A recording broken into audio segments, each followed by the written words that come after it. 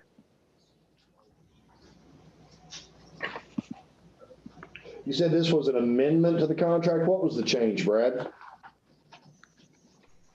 It was an amendment. It was this is the statement of work, what the company is going to provide for the dollars that you all approved. Okay.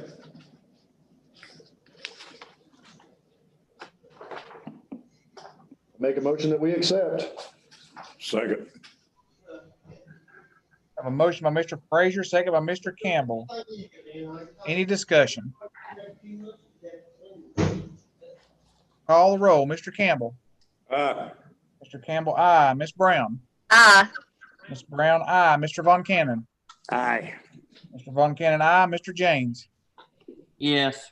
Mr. James, aye. Mr. Garland. Yes. Mr. Garland, aye. Mr. Hill, aye. Mr. Frazier. Aye. Mr. Frazier, aye. Ms. McCamey. Aye. Ms. McCamey, aye. All ayes. Motion passed.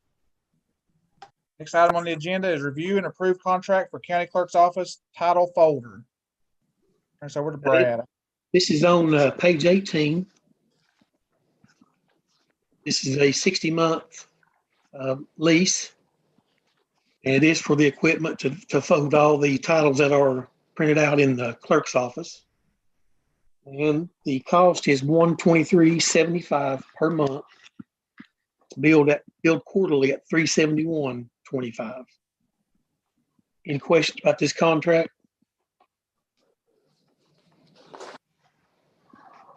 Is this a new contract, Brad, or just something that we're, just need to extend, or? It's a new contract.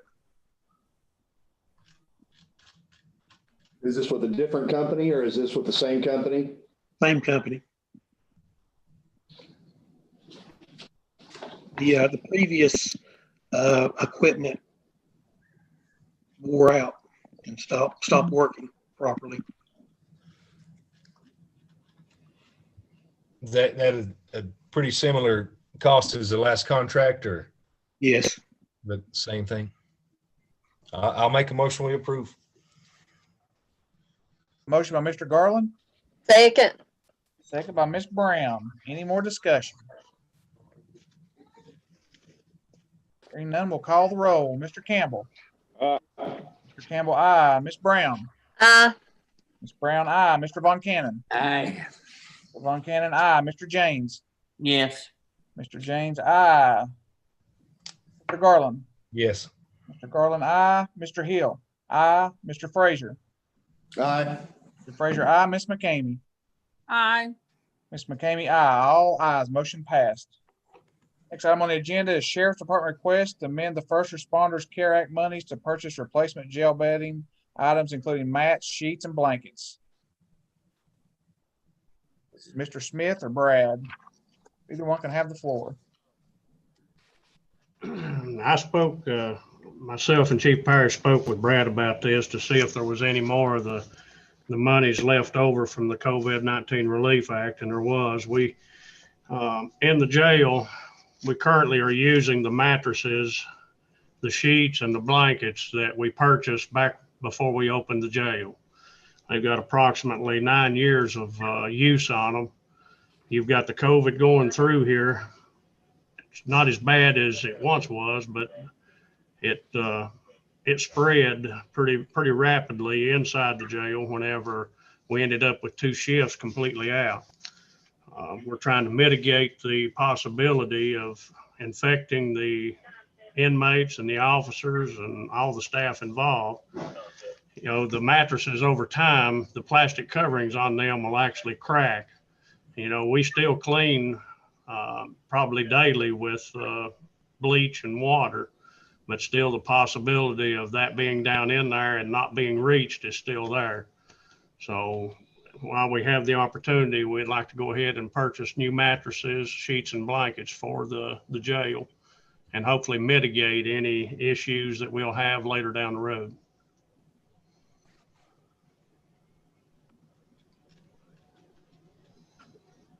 Mr. Smith, what's your cost? I don't see a cost figure. 24. Page 21. How much? Page 21. It's 24. It's $24,926.45. That's buying 350 mattresses and sheets and blankets to cover all of that. And that's money we have available, Brad, through the COVID relief still.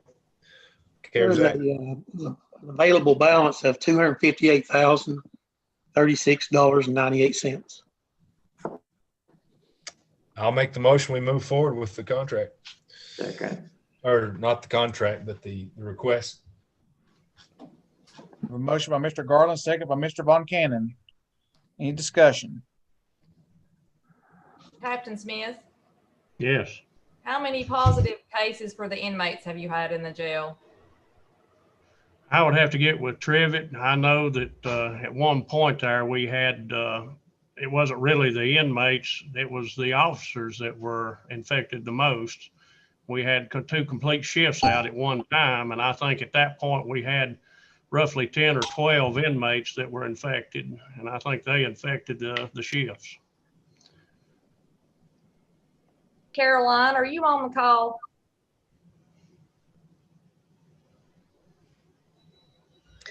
I'm here, Patty. Could you give some information on to how, or is there any way to contract the virus from the mattresses or any type of materials that are in the jail? Do we know? Has that been confirmed? Well, at this point, we really don't have a lot of data on mattresses and sheets and things like that because typically the stuff that we track are things like cardboard boxes that would be shipped from one place to another and would be, you know, shared from one place to another.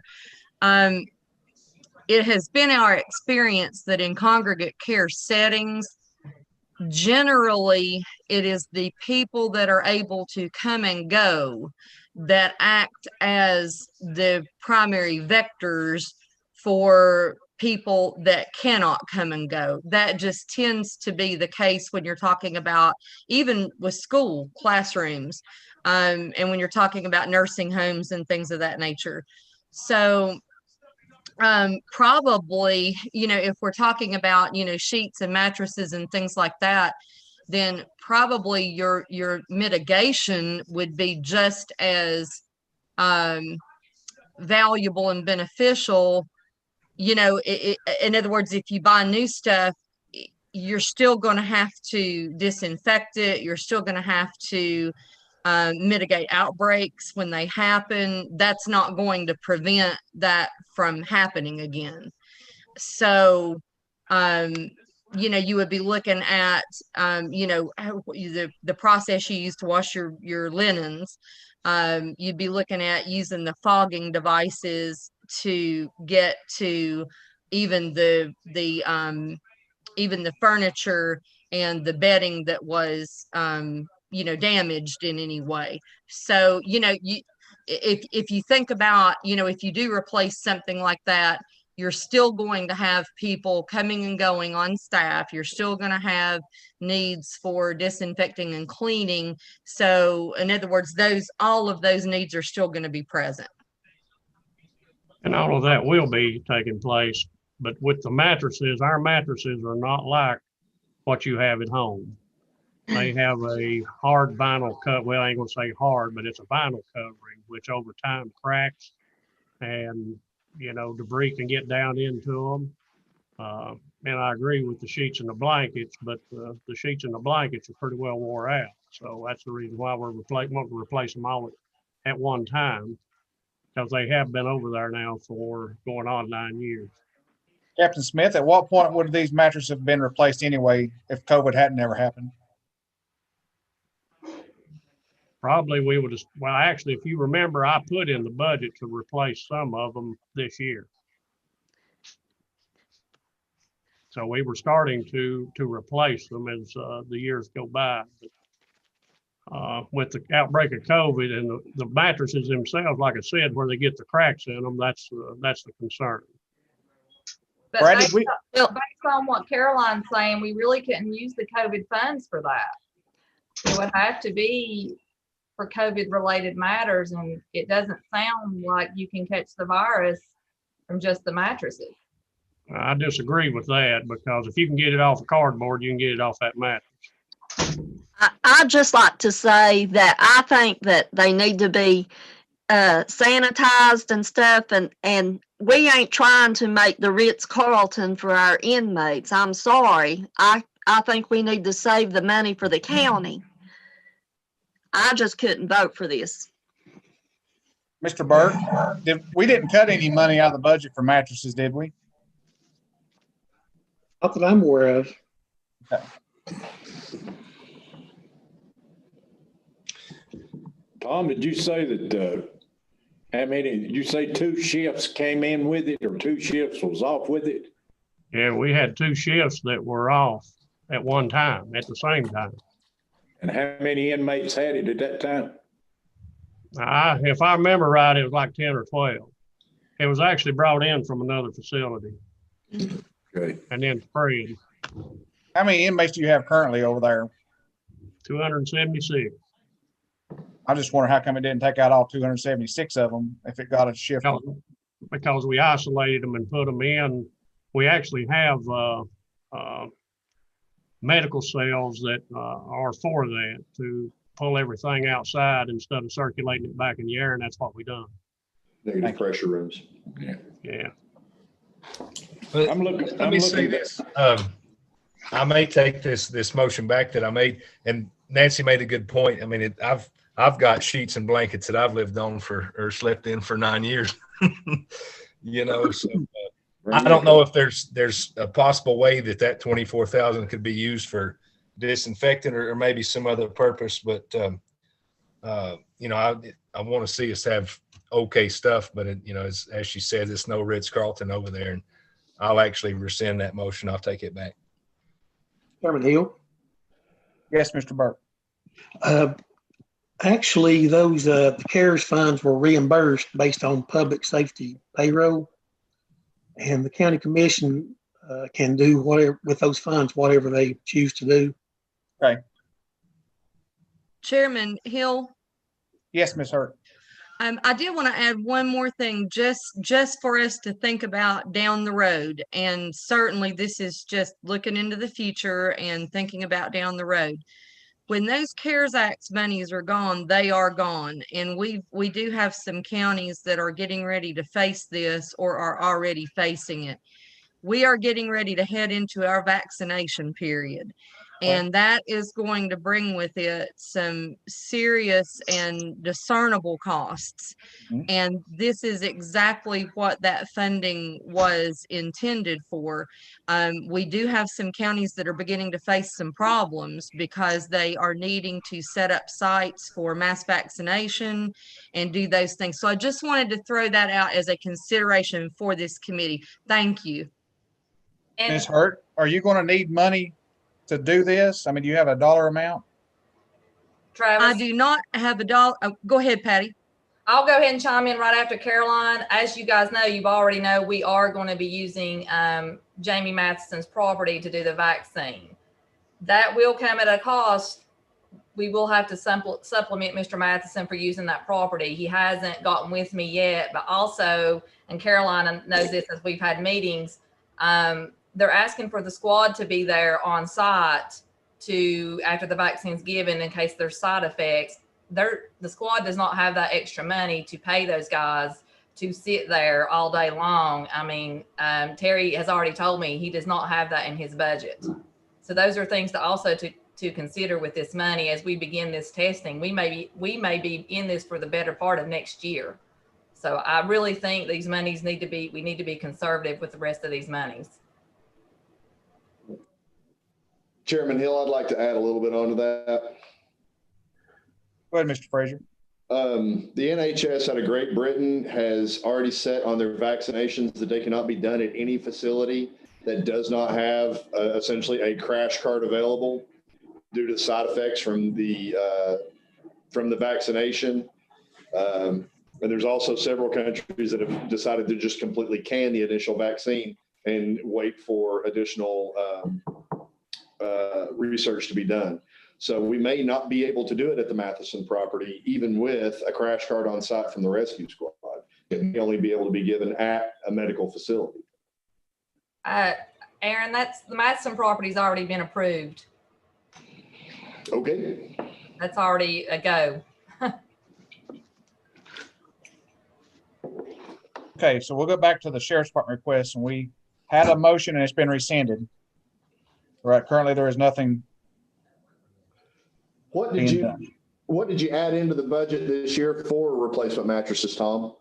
Because I remember that from the budget cycle. And that was a question that I had whenever I saw this.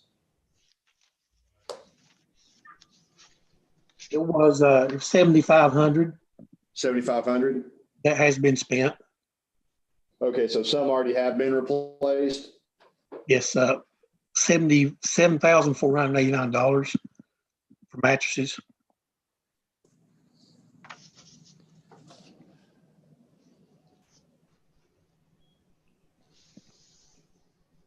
You still there, Tom? Yeah, I'm here. Let me ask I'm you trying to something. look it up here. On the bottom of the page here, on page 21, I was reading here where it says, on the last paragraph, it says, and reducing the liability of the jail from any future legal action.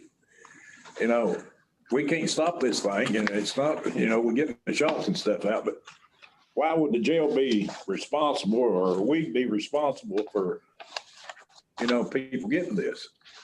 Well, I have inmates sue for everything. Well, and all it takes is one to throw it up on the wall and it actually stick. I mean, that's, how court systems are when you get into the federal legalities and civil actions. It depends, I guess, on whatever the current is flowing at that time. And that was what was meant by that. You never know what these inmates are going to sue over. I've got 3 lawsuits right now that we've been working on. I just put responses out on this week, or last week, I mean. So, I mean, you never know what they're going to sue over.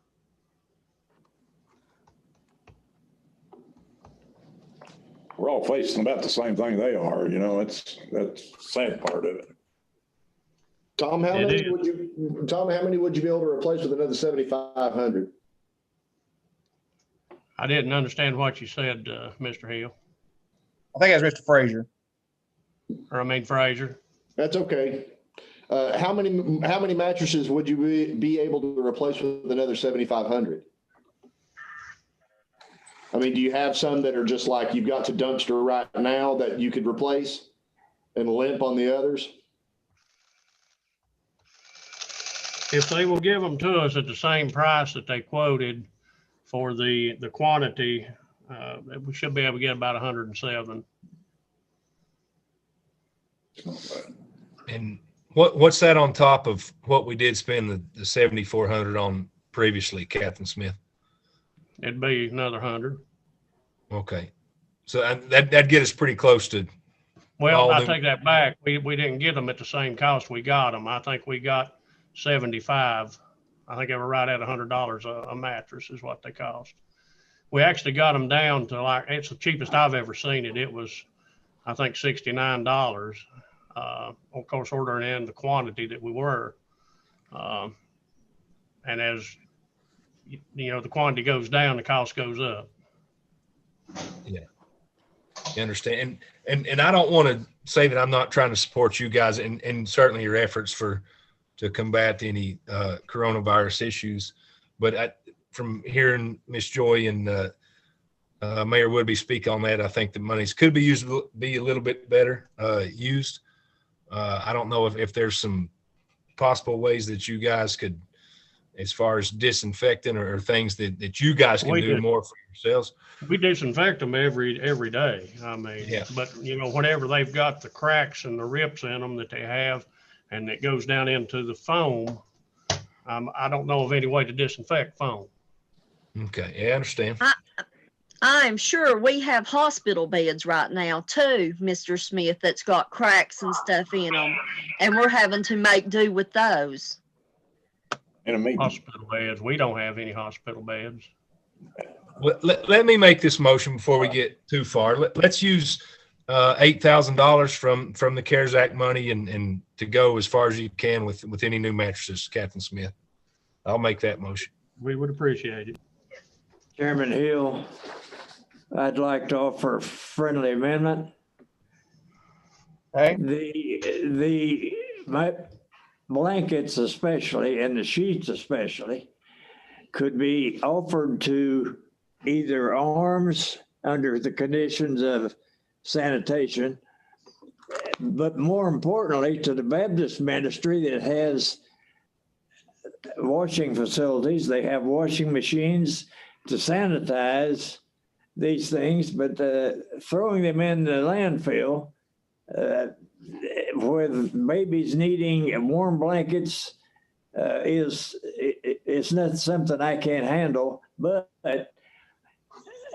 I think in terms of trying to utilize things that everybody else throws away.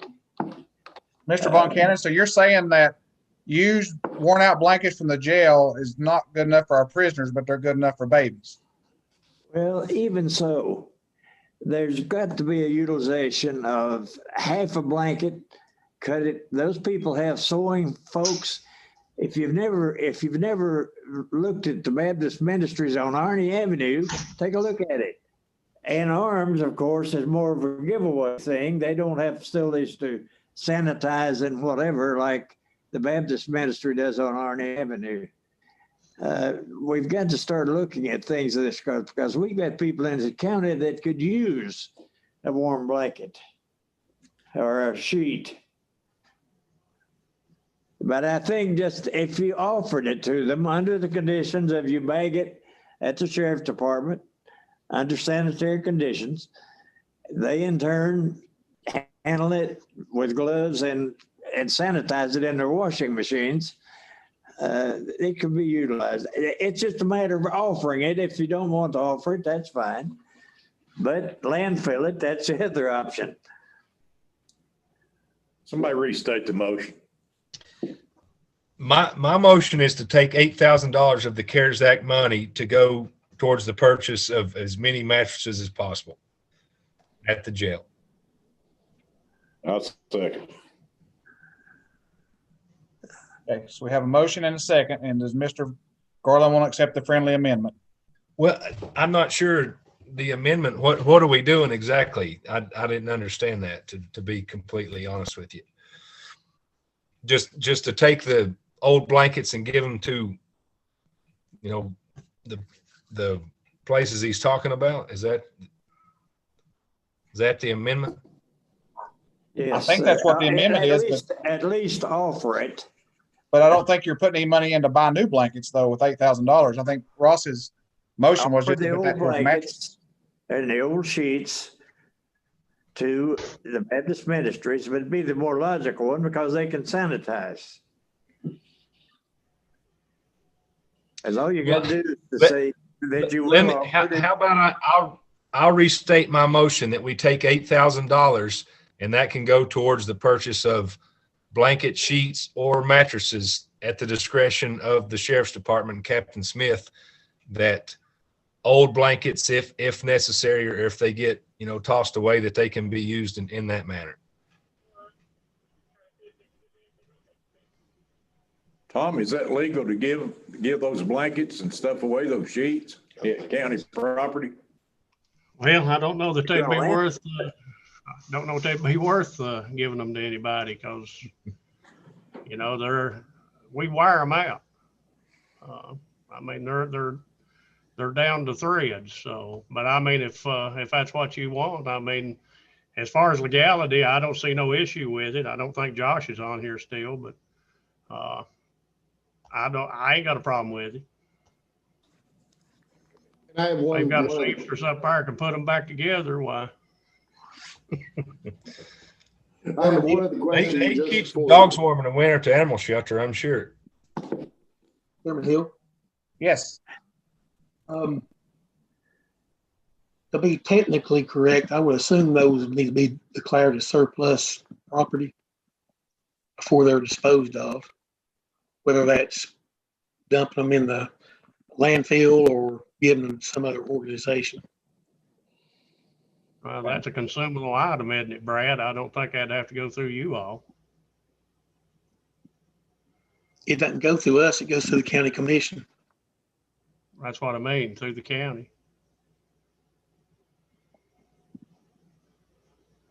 Maybe Josh can let us know. We can ask him tomorrow. Let me ask you one other question, Tom. What's the normal recycle or the normal cycle rate for mattresses in the jail? Well, I can tell you when we were in the old jail up here, we went through them about every 3 years. But we found a group whenever we moved into the new jail, or before we moved into the new jail, and they actually give us a 2-year guarantee on them whenever we bought them. And here we are 9 years later. So, you know, I think we've sure got our money's worth out of from where we spent them back in 2012. So, and you know, if an inmate vandalizes them, they actually sign an agreement. If they vandalize them, they get charged with vandalism and the cost of the mattress. They have to repay us. Chairman Hill, Yes, Miss Woodby. I'm just going to remind the committee again, we do not know what we're stepping into with this vaccine, as Caroline has already told and spoken of. I know, Tom, I know you may need these. I don't disagree. I know the facility and what you're going through over there, but we have no idea what it's going to take to get this community underneath this vaccine to pay our first responders and that property, what Mr. Matheson's going to ask the county for using the property. We have no idea. Not sure which one. And I need you guys to really consider that, or we're going to be in the hole asking for money to get this community vaccine in the next year. We may be here doing this a year. And like I said, Terry Arnold does not have the money to pay his his squad guys to sit up there on that facility 24/7 to make sure nothing happens to nobody. And those lives are important to me right now. And I just feel like the mattresses should possibly wait till we can see what is going to happen when this vaccine starts coming through this community and what the toll it is going to take on us financially. I mean, it's just, we don't know. And Caroline and I have been in several meetings where counties are worried they're saving the money, the COVID funds, because of the unknowns of what their community is going to have to go through when this vaccine begins. So it's a real situation, and we need to be careful with what we spend from here on out. That's my suggestion. Mr. Garland, do you want to restate your motion? I know you changed it a little bit from the original, that you were going to include blankets and sheets and stuff. Just so Mr. Campbell can decide if he wants to accept as well.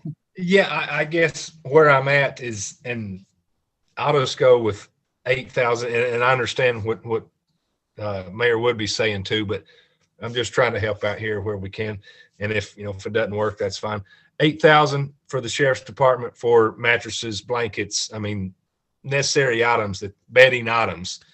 I'll say that with CARES Act money, and that's my motion. You still accept that, Mr. Campbell?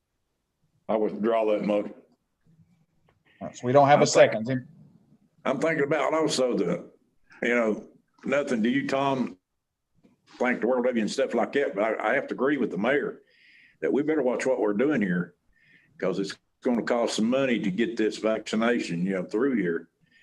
And we're really going to stand in need of this money. And really, we could take this up under maybe the budget committee, just a little later on, and maybe, I don't know, is there a place out there we can get these, maybe some spray in there and bleach through the EMS? Don't they give out the bleach and stuff like that? Nobody gives us anything. We have to buy it. Like I said, we disinfect every day over there and trying to combat the virus and keep it out. But even though we done what we have done since the beginning, we had 2 whole shifts that ended up being infected at the same time. So I understand. But we got, we're facing people out here, it's pretty bad shape too. Chairman yeah, Hill. out here we're in the open air, Is but Carolyn still over with there us? we're in an enclosed area. She needs to be asked the question, what the testing, what kind of shape that department's going to be in with all the testing they've been doing. And because there's going to be another one, this mayor, that is going to need some money, unless they can get COVID money, of course. They're getting federal funds. Because that testing is not going to be cheap every day. I think the feds are covering that. On shots. No. Okay, so we still have a motion. We don't have a second. Does anybody want to second Mr. Garland's motion?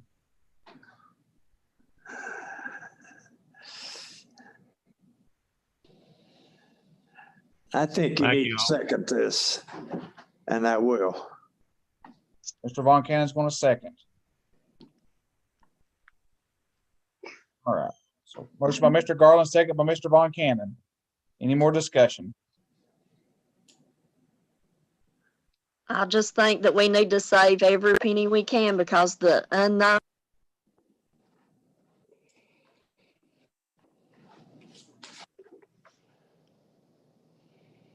Okay.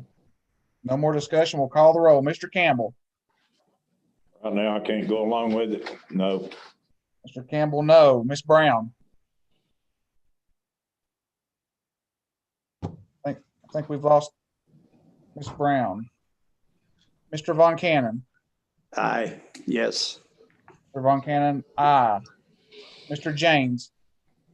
No. Mr. James, no. Mr. Garland. Yes. Mr. Garland, yes. Mr. Hill, no. Mr. Frazier. No. Mr. Frazier, no. Ms. McCamey. No. Ms. McCamey, no. Ms. Brown. She's muted. No, well, she is now, but she's open now. Did we lose you, Nancy?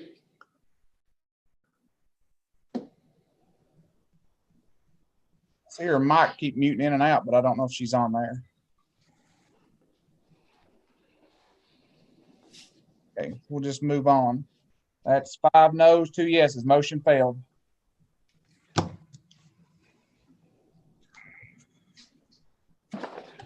Next item on the agenda, Finance Department update. Mr. Burke, compensation time policy.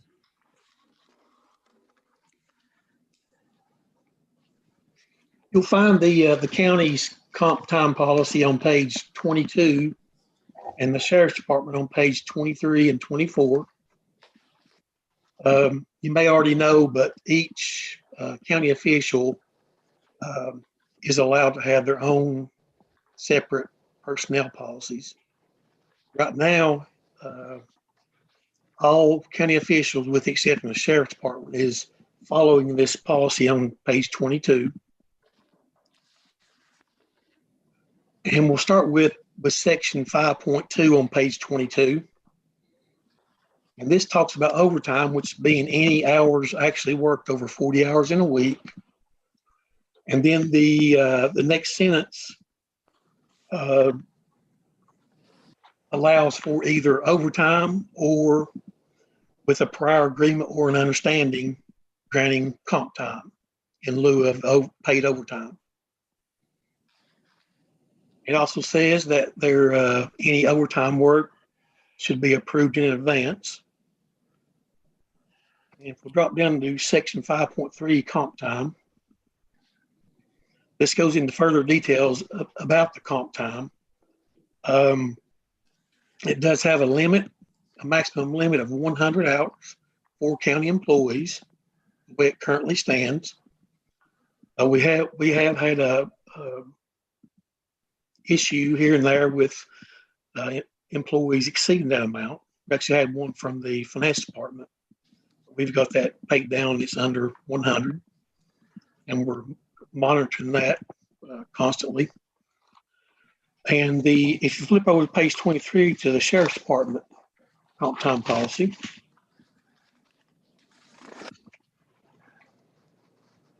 of course, since they work a 28-day, 171-hour work cycle, they don't get any overtime until they reach the 171. Anything over 171 would be overtime or comp time.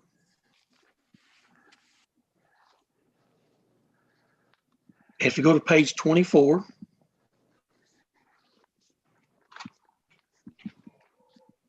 it does say overtime is defined as time actually worked in excess of 40 hours in a work week by a non-exempt employee.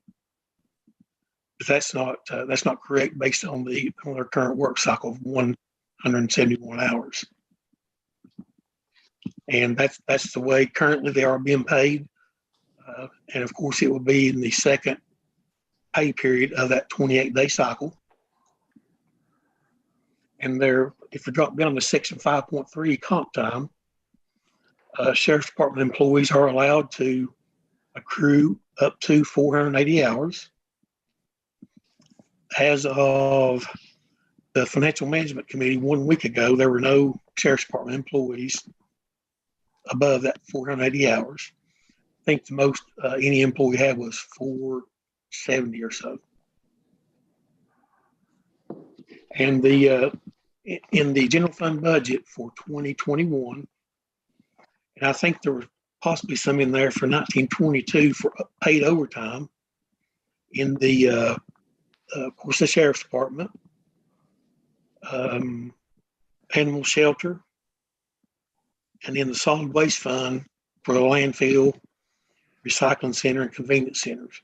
But primarily the overtime is in the landfill, solid waste.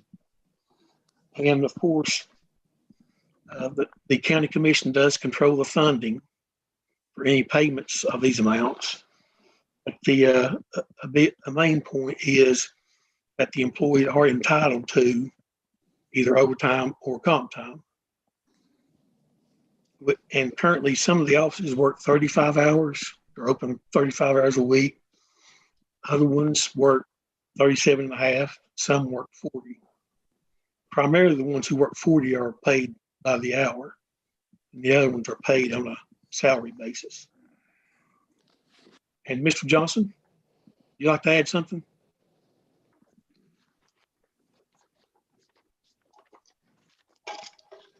Is he still on here? He will stay away, it looks like, Brad. Okay. Oh, there he is.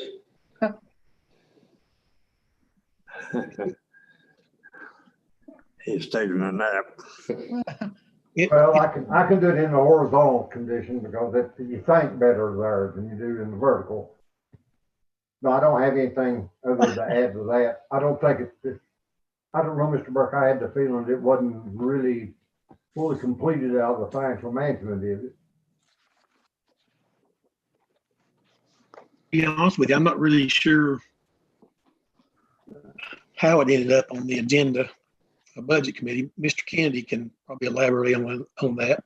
Yeah. So part of the financial management minutes stated, and I think it was actually Mr. Johnson, or maybe wrong, wanted this to be put on budget agenda just so they can be reminded, all commissioners can be reminded of the compensation time policy that we have in place across the departments we have. And then we were also supposed to send it out, the finance department, to all the department heads so they can also be aware of the compensation time policies we have in place. And if it wasn't Mr. Johnson, I apologize. I think it may have been Mrs. Holdren. Okay.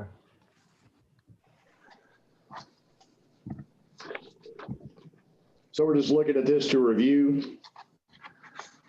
Yeah, it's more of just a review so you guys know where our policies are. When it comes, from what I gathered from the conversation, it was more along the lines when you guys are doing budgeting next year, you know where our policies are and you know as far as overtime and compensation time policies and the differences. Are you saying that we're some departments are violating this, or? No, that's not what I was saying by any means. Again, I think it was just more of an awareness. So everybody knows what the policies are currently in place. Okay, thank you. Does anybody have any more questions on compensation time policy? One question for Director Burke. You said that there were some offices that had an overtime line item there. In some cases, is the comp time being paid out of those, like whenever it comes around and they take like a week off? Is that where that week of pay is being brought in from? Actually, if they're paid for overtime in a certain in one pay period, they'll be paid out of the overtime line item, which is 187, I believe. If they accrue their comp time and take it off, they're paid as if they're working. Same thing as if it's vacation or sick leave. Thank you for the clarification, sir. You're welcome. I add, Mr. Chairman, and also that it's just to remind the office holders that still those monies has to go through the budget committee and to the full commission. Even to pay it down, you still have to go before the budget committee and the full commission. Right. Thank you. Anybody else? Okay, here none. We'll move on to present the budget counter for 2021-22. You go to page 25. That'll look, boys. You'll see that the calendar has expanded this year. I've included other dates in there besides budget hearings and budget committee meetings. To be sure that the finance department stays on course and in compliance with the calendar as well. And it is almost time to start the process to send out requests to the outside agencies is the first thing on the calendar. And one thing I would like to get some clarification on tonight, if possible, in the very top section, December 14th, which is today, I know I've heard, a couple things about specific requirements for each department, each office to provide with their detailed budget, such as details regarding one of their salary line items, the employees, their salaries, balance that out with what's in the budget, as well as office supplies or whatever, just an explanation to support their budget request.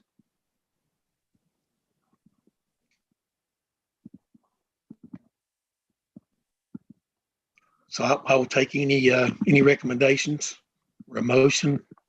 Brad, when you send out the request to each department head, are you going to put on it that it has to come through you all for review before it makes it to us? I will.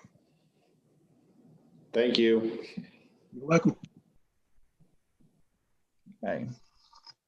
What all are you saying this can be spent on? Is that what you're saying? I don't understand what you're. Just the designation for the line item, like if it's office supplies, like say, is that just pens and papers, or is that keyboards, mice, and good? Go ahead, Brett.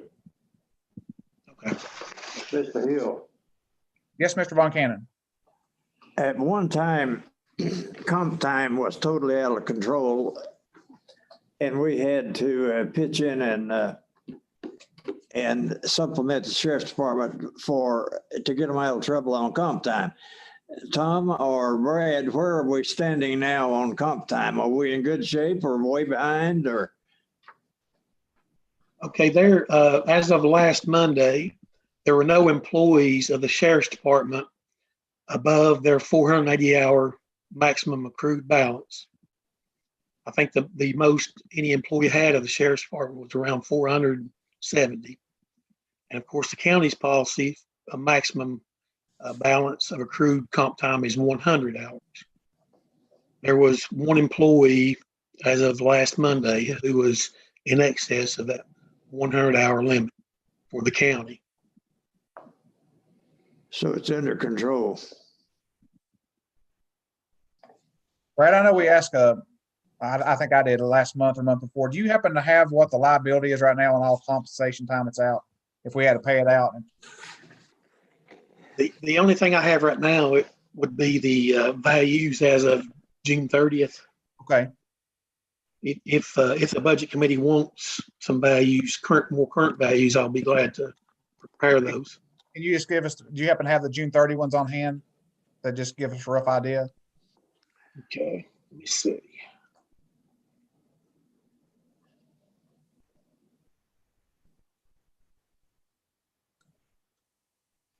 Give me just a second. Oh, you're fine. While Brad's looking at it up, do we have a motion to adopt this budget calendar? I'll make that motion. Aaron Fraser. I'll second. Motion by Mr. Fraser, second by Mr. Campbell to adopt the budget calendar.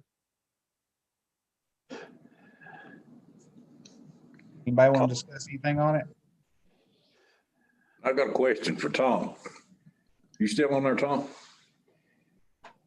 Can you hear me? Yeah. Let me ask you something.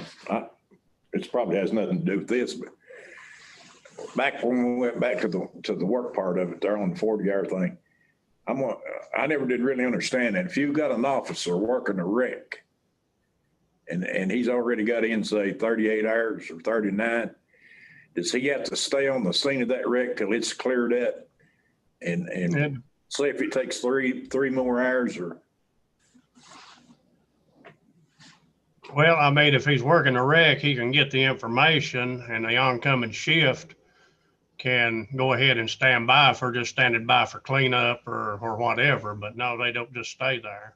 Okay, I didn't understand how that worked. Yeah, the oncoming shift would go up and relieve him once he received all the information he needed to complete the accident report. Okay, thank you.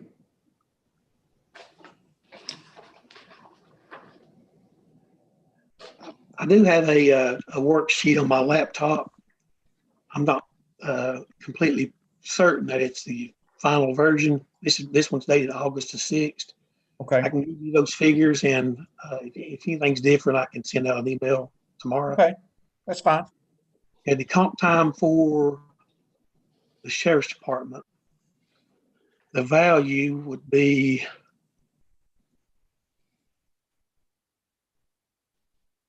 $134,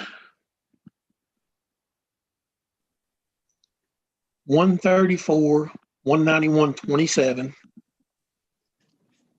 and including Social Security, Medicare, and TCRS, it'd be $164,505.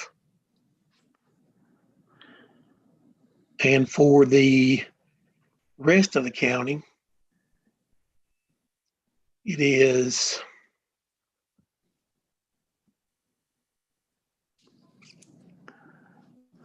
$60,020.98.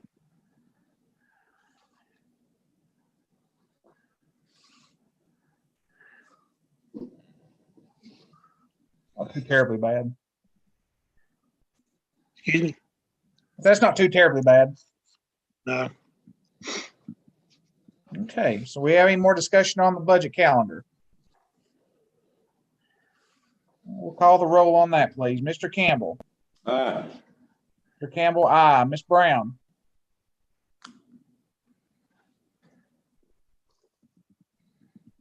Nancy, we still can't hear you.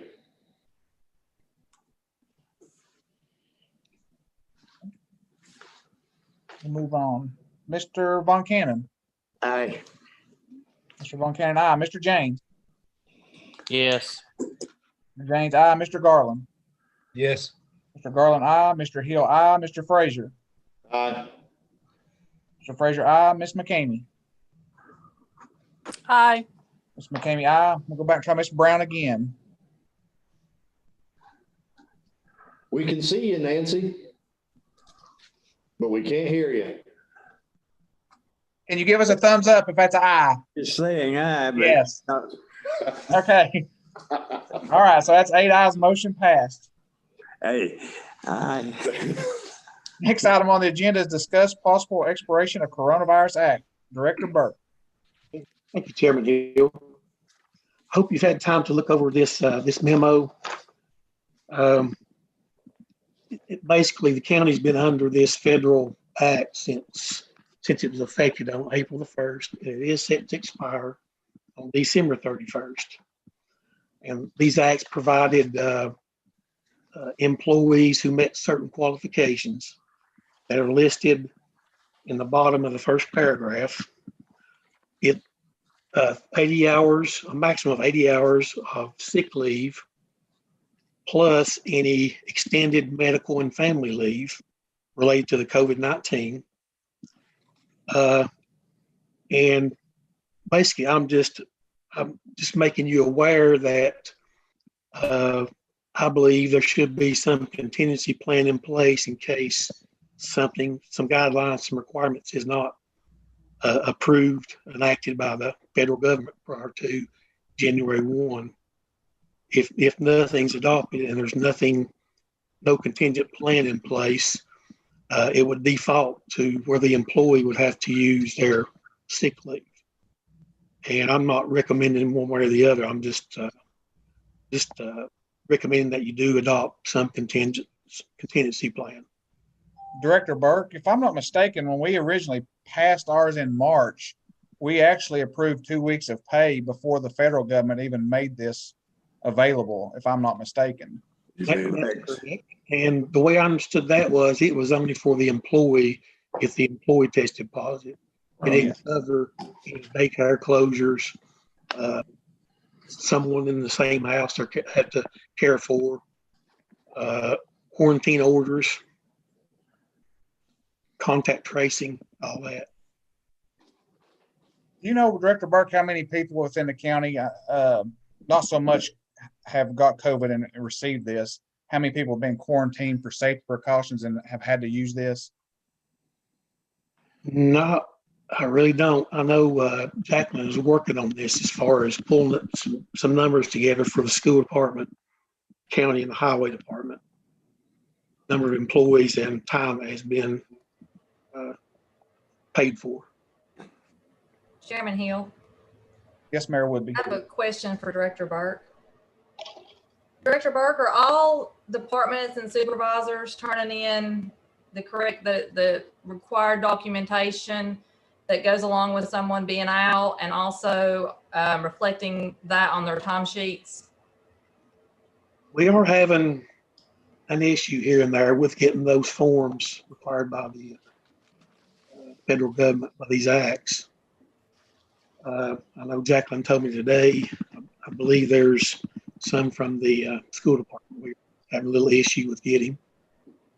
But I did send out notices back when all this started that any time off for this purpose should be documented separately on timesheets. So if it's not documented correctly on the timesheets or the paperwork's not submitted from the departments, there's no real way to know how many employees we've had out due to the virus or being quarantined from a family member. That's correct. Do we have any departments in the county that have not been submitting the documentation correctly that's going to be an issue for us? I would just have to find out. Okay. I mean, I think at a minimum, we need to, until something happens after Inauguration Day, I think we should give 80 hours as long as they turn in something that either shows they're being tested or a family member is being tested. I think we need to give those employees some kind of protection. That's just my thoughts. Would it be the same or different guidelines that are currently in place from the federal government? Well, we still have our existing plan on board. Did we set a end date for that, or did we leave it open-ended? There's no end date as far as I remember. Yeah, I think it was open-ended, Aaron. So I think we can just fall back on that in the event the federal guidelines go away. Good. The issue with that is that covers the employee only if they test positive. I mean, I think if they've got a spouse or a child that tests positive and they need to be home with them, I think as long as they provide the documentation showing that child is COVID positive or being tested for COVID, I think we should cover them. And don't forget, it's not just being tested for COVID, but we also have parents who have to stay at home because their kids, they have no way to find a sitter, and they also don't have the ability to watch their kid unless they stay home from work. And there is another element to this. If someone is quarantined and they're able, the county can require that employee to telework. I don't have an issue with that.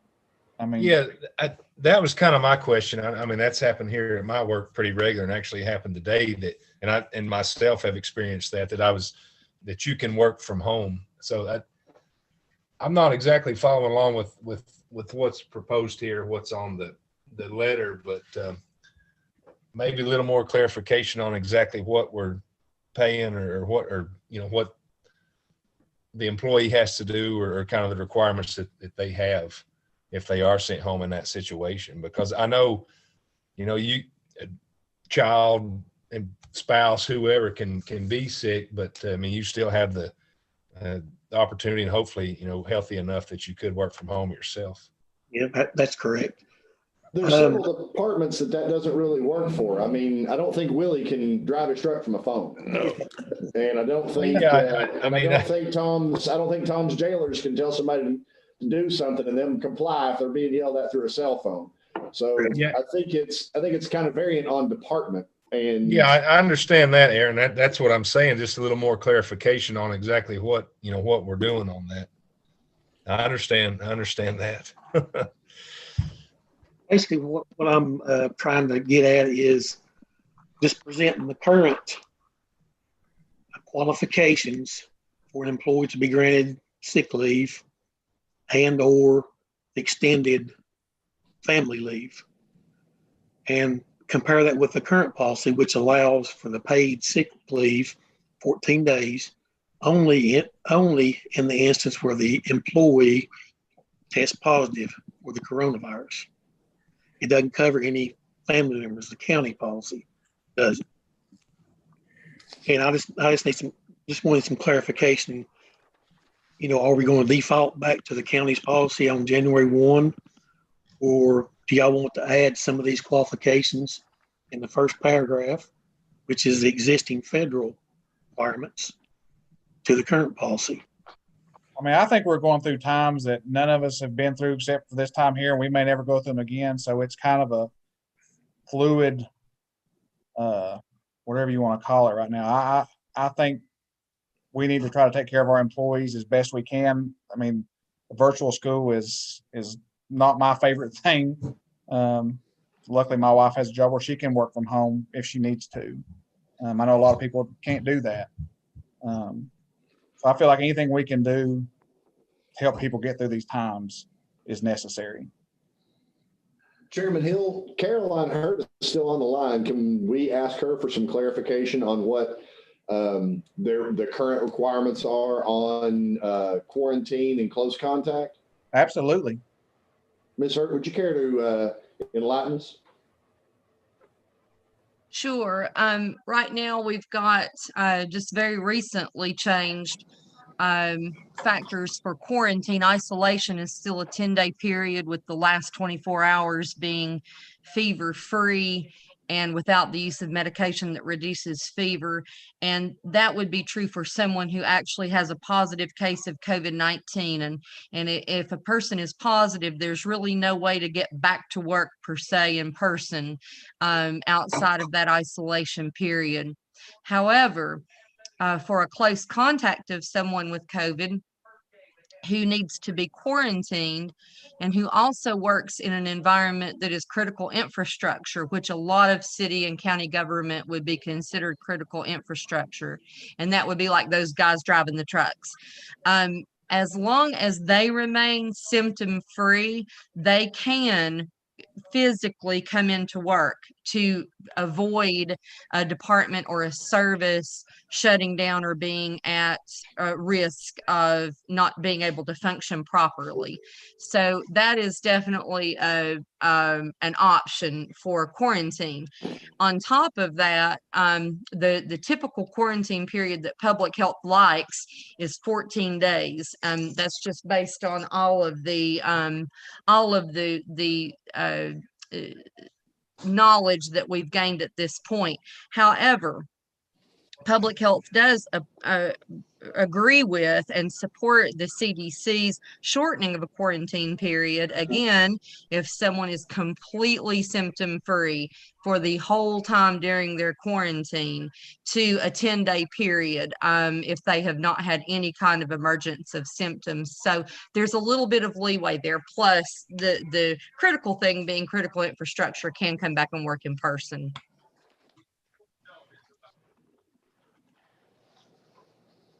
Thank you very much. I'd like to ask a question on the virus from Carolyn. A person that's had COVID-19, are they on the priority list to receive the vaccine, or where do they stand? Carolyn? Yes. Well, a person that's had COVID-19, actually, that's not going to be a factor one way or another for receiving the vaccine. The things that are the factor in receiving a vaccine based on what kind of volume we receive and at what period of time, what time frames, it's going to follow along with the Tennessee's vaccination plan, which starts with that first tier of folks who are in healthcare working with COVID patients, those who are on the front lines dealing with COVID illnesses, first responders. And then within that group, in that very high priority group, for example, we're further prioritizing those folks within those groups who are over 65 years old and who have comorbidities that would place them at increased risk. So there is some prioritizing even of those small groups. And then after that, there are additional phases where we then start dealing with long-term care facility residents and staff are in that very first group. So then after that, you would start kind of branching out into those who have comorbidities, adults who otherwise aren't, part of a high-risk group, but they may be working in the school system or working in contact with people and so forth. Caroline, where do you see our first responders falling in at if they want the vaccine? They're in that very first tier of folks to receive it. Okay, so we're talking about in another couple of weeks, and they've already received their registration links to register in order to reserve a dose of vaccine. Thank you. Caroline? Sure. Yes. It's Willie. I've had open heart surgery and stuff like that, and I'm going on 66. What tier does that put me in? Well, again, the thing that would put you in a tier is, first of all, if you were a critical infrastructure worker, which I think you probably are, I think that puts you right after the rest of the healthcare workforce that's, kind of more exposed on a daily basis to those who are, there's a likelihood they are sick. So that would put the critical infrastructure workers outside of those first responders who are actually going to be rolling up on a scene and having direct contact with people who may be hurt or sick or in need of hands-on services. So, you know, that would put you in kind of that phase. Don't quote me on this, Willie, but I think it's kind of a phase 2. It's right after that phase 1 group. And then you would be considered, because of those things you mentioned, you would be considered one of our first people to reserve a dose of vaccine for. Okay, thank you. Carolyn, where does nursing homes sit? Are they phase 3? Nursing homes would be considered long-term care facilities, and that's a very first phase, right at the very top tier of the first phase. And those folks are going to be serviced by a contract with 2 of the pharmacies, I believe CVS and Walgreens. Can you verify that 71% of the deaths of COVID-19 have been from nursing home? No, I couldn't confirm that just off the top of my head. I'd hate to agree with that and not be right, just not having any data in front of me. I'm sorry, but I can tell you though that is a very vulnerable population who tend to be impacted much more severely when they do get exposed to COVID.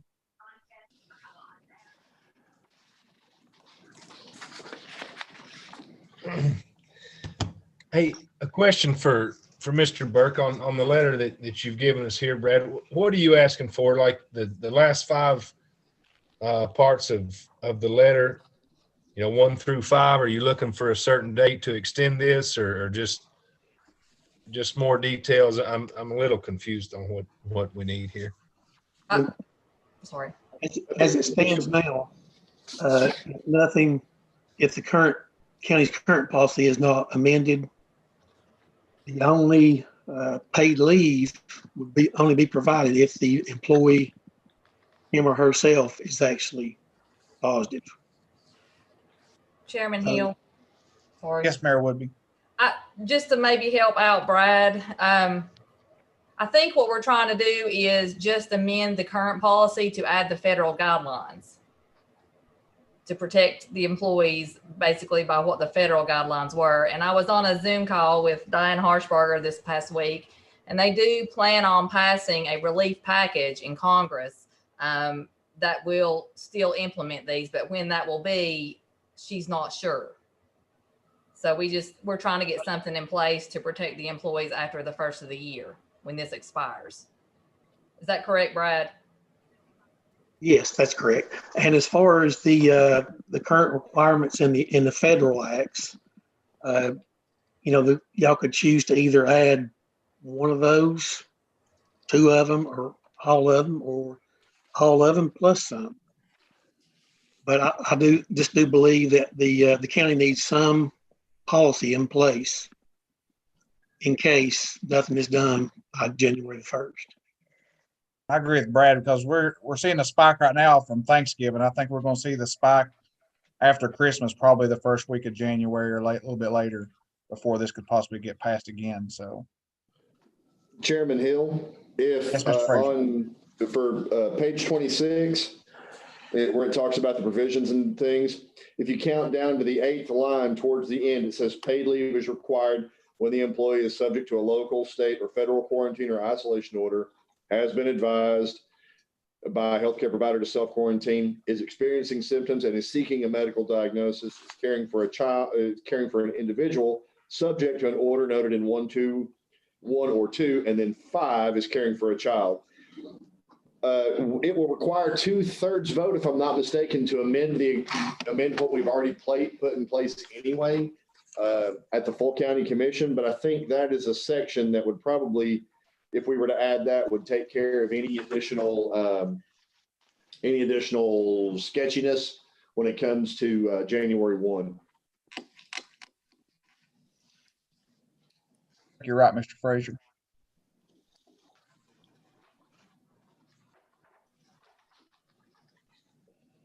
And I think we would also need to amend it, because I think in the original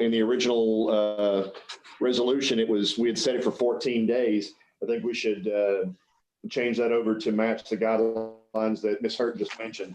If you have an isolation, it's 10 days and at least 24 hours with no fever or other symptoms.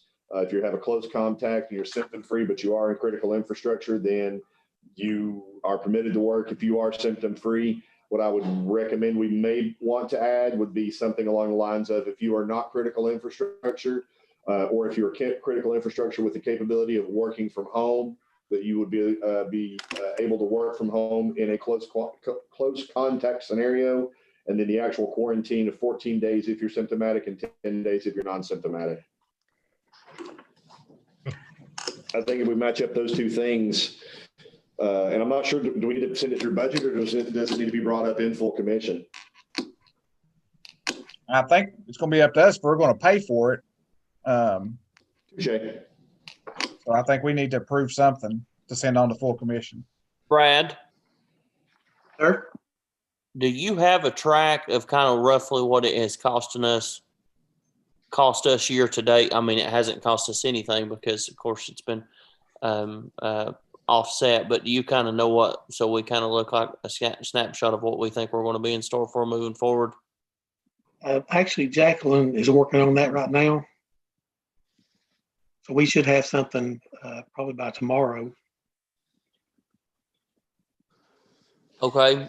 The next thing I'd like to ask Commissioner Garland there, what is kind of like the Johnson City Power Boards or the Bright Ridge? What's your all's policies on it? What happens with you all? That's a tough question. I don't know exactly. And of course, we've had, looks like things are changing daily, actually. And I know with numbers going up, that it looks like people that can work from home are going to be sent home. I do know that. But I mean, they're similar to that. I mean, if you have kids that are sick, or if you actually have to care for your kid, I mean, or not care for them, but be present while they're away from school, that's something that we do provide. But it's a federal, I mean, as far as our paycheck goes or whatever, it's, you know, there's a certain line item that you can use it with. It's federal money, I think. So I don't really know, you know, to give you any kind of good details, Austin, exactly how it's working. But we've kind of, people that can work, they do. We alternate days. People that work from home, they have that ability. So we're kind of hybrid, or, you know, in a flexible plan here is what we do. I mean, I could get some details and kind of come to full commission if we needed to know more about that. But just for me to say exactly how, you know, our HR department's working, man, I couldn't tell you. Well, and that's the only thing I have questions about is how is, you know, I don't have questions about paying the employees during the time that they're off for their sickness or their illness. My questions about it is what is other areas doing about if they're having to be off because their child, or if somebody else in the home has contracted it, you know, what's the situation there? You know, how is that working? Or if you've been in contact with somebody else. Yeah, it's actually covered in section, and from that line 8 down on page 26, Austin, what's listed on there is the current thing. So yeah, I'm looking to see what somebody else is doing in the situation, not what the federal requirements are.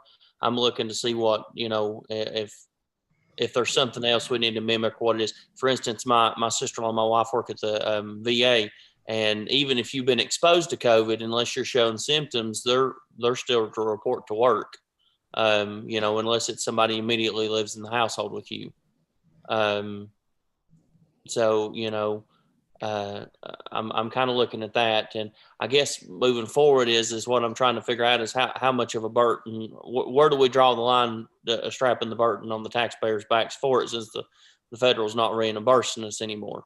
Austin, I think what we could do, we could possibly set aside $100,000 out of that CARES Act money that we've already gained back specifically for paying this out if we need to. Instead of it hitting the budget, we'll just take it out of that money. Mm-hmm. Well, I mean, that's a possibility. I'm just trying to figure out to make sure we don't put a burden on any more body as anything else, because at the same point in time, I want to protect our employees and help as much as possible. But also at the point in time, when do you sit and look at the taxpayers and say, well, these benefits are not being offered to you, but by you paying your taxes, we're offering these benefits to our employees. You know, that's the only thing I'm looking at is an employee that works at Walmart that pays the Social Security, unemployment, and all the other taxes, which ours does too, but pays their property taxes and everything else in this county, but doesn't get to have the days at home with their child that's sick due to COVID unless they take their own sick time. And so that's kind of what I'm getting at is I just don't want to put any more of a burden on the taxpayers for a benefit they're not receiving also from their employer. Yeah. I understand what you're saying, Austin, definitely. And from what I've seen here with my experiences, it's really kind of on an individual basis. You know, there's no set plan. You know, if some people are able to work certain schedules or you know, and of course, Bright Ridge has always been really accessible and worked with employees on things like that. So I don't know if we'd be the best example to use. But there are just a lot of questions still that I've got on this, just like you. Well, that's what I'm getting at. I'm not saying I'm for it or against it one way or the other. I'm just sitting here and wanting to look at it because I want to look at it from the outside looking in as myself, for instance, or some of the rest of us that's not a government employee. And, you know, I know if I end up contracting COVID or my wife gets it and I have to stay at home, you know, of course, we work for ourselves, so it's not as big of a deal. But you know, if one of my employees or something, I mean, we don't have that benefit. Of course, we don't have that luxury to offer that kind of money, you know, so I'm trying to look at it as, you know, the taxpayers, how they're going to see it, us telling the employees, well, yeah, you just stay at home. Don't worry about it. Your salary's covered. So that's all that's the side I'm trying to see it. Yeah, I understand it. Is there some way, Brad, Chairman Hill, that we could make the motion to get us past December 31st that follows federal guidelines and that you know, we pay employees or whatever as we currently do now, at least till the next meeting, or rules and bylaws can meet on this, or we can have a little more information to actually, you know, make a good rational decision on this, at least get us through January. I mean, I think we could. I think the federal government will pass something before the end of the year. I would suspect on something like this here. Well, I mean, Chairman Hill, if I could. Yes, Mayor Woodby. I just want to say we want to be really careful and not rock the boat on this because we don't want employees getting scared that they're not going to get paid and start coming in to the job sites with the virus. We are into the Christmas holidays and we don't want word to start getting out that we may not be paying people and then just freaking out and just start coming into work even though they've tested positive because they're worried they're not going to get paid. I think it's a gray area and we need to be careful and not make it look that we're not going to take care of our employees. Well, that's not what I'm trying to do at all. I'm just trying to get us moving forward at least, you know, another month from now. Yeah, I mean, I think you're right. Just extend the federal benefits and I think they're going to pass something. Yeah, well, I mean, whatever we have in place right now, at least push it a month or even into February is, you know, that's what I'm trying to do. You know, I'm not trying to take anything away, and certainly don't want people that are sick and understand what you're saying that, oh, I'm going to lose my benefits or my job or something. I know. I just didn't want this meeting to be looked at by somebody else and the rumors can go rampant. Oh, yeah. Yeah, we don't want that for sure. And no, I certainly want to protect our employees and don't want them coming in to work if they are sick. I mean, I would promote anybody that thinks they're sick at all should stay at home or go get tested right now. So, but no, that's not what I'm saying. I'm not trying to, you know, hamper our employees or certainly don't want them to come to work if they're not healthy. So Ross, I think you could, if you want to make the motion to extend it through the month of January, surely by the end of this year, at least by the next full commission in January, we'll have some kind of answer. yeah, I mean, at least through, how about February 1st anyway? That'll get us through full commission, that we follow the current guidelines we have set in place. Right. Chairman Hill, Mr. Von Cannon has a question. Yes, Mr. Von Cannon. Before you make a motion, let's be realistic a minute. There is going to be something passed. However, it's not going to be money for cities and counties. It's going to be simply for the folks, maybe. Because that seems to be the impasse. One party is wanting to do the big picture. One party is wanting to contract the amount of money. Now, let's read what it says on page 26. On March the 16th, 2020, County Commission approved paid sick leave only for those employees testing positive for coronavirus. By March, maybe, or April, the vaccine may be available across the board. May not be that soon, but it's somewhere in that neighborhood. There are going to be a number of people that will not take the virus. Where do they stand in reference to folk? Is there no responsibility for them to take the virus? If they get the symptoms, or if they get the virus, go on a respirator, whatever, we're talking about probably 40% of the employees will not, for religious reasons or for reasons in the head, they will not take the vaccine. Now, they are putting a 40% responsibility on the county by not taking the virus. Mr. Von Cannon, I think is there no, like Brad said last meeting, somewhere along the way, the employees also must be responsible for helping the county. Mr. Von Cannon, I think you're talking about a couple of different things. I think you're talking about both sides. I'm sure we are, because I can't hear you. I'm just going to say, I think you're talking about the stimulus package that both sides are arguing about. I think we're looking at the fact that the federal government will pass some kind of new federal law, just like they did on this, that both sides will probably agree on. It's going to be something, but it's not going to be what you're used to. The money. Right, we're not talking about funding. They're going to pass a federal law just like anything else they pass it, we're going to have to follow. So if they tell us we got to pay them no matter what, we got to pay them. But if you change the, Brad is asking here, is this to say the same, or is it to be amended? That's what he's saying in his letter. Right, but you mentioned the March 16th, 2020 date. That is something we passed before the federal government ever passed anything. We took that upon ourselves to take care of our employees long before the federal government passed one single law. So the only thing I think Mr. Garland's want to do is just basically stretch out the federal guidelines another month, which I don't think it'll take that long for them to pass another federal law that makes us responsible for taking care of the employees if they've got the virus or if they've been in contact with the virus. Now, I don't know if they'll address the vaccine or not, but if you don't take it, we're not going to cover you. I don't think they'll touch that.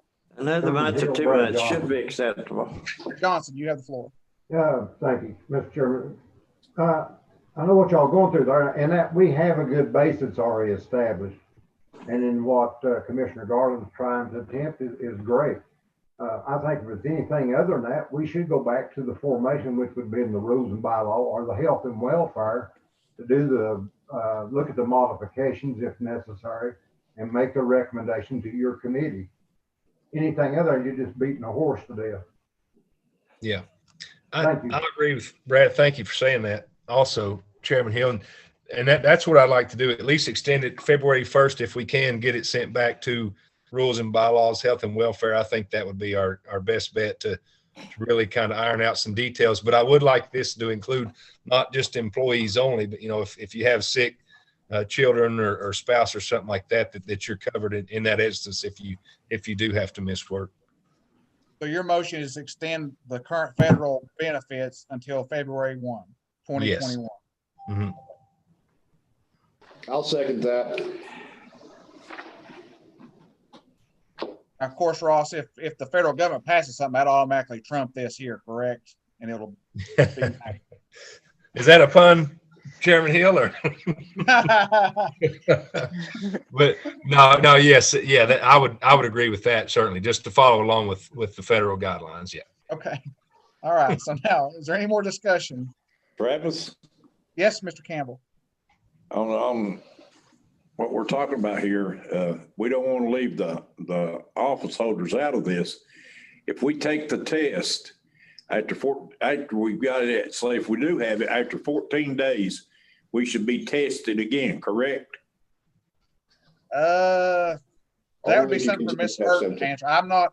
I'm not medically Well, licensed. you have to have a negative test to return to work. Right. That's what I was getting at. It would have to be handed back to your employer before you could come back on the job. Is that our guy? Is that our? I'm not sure about that, Mr. Campbell. I know my stepfather, he had it, and I don't think he had to get retested. I think they took him after 10 days, he comes off quarantine and he's free to go if he's symptom free.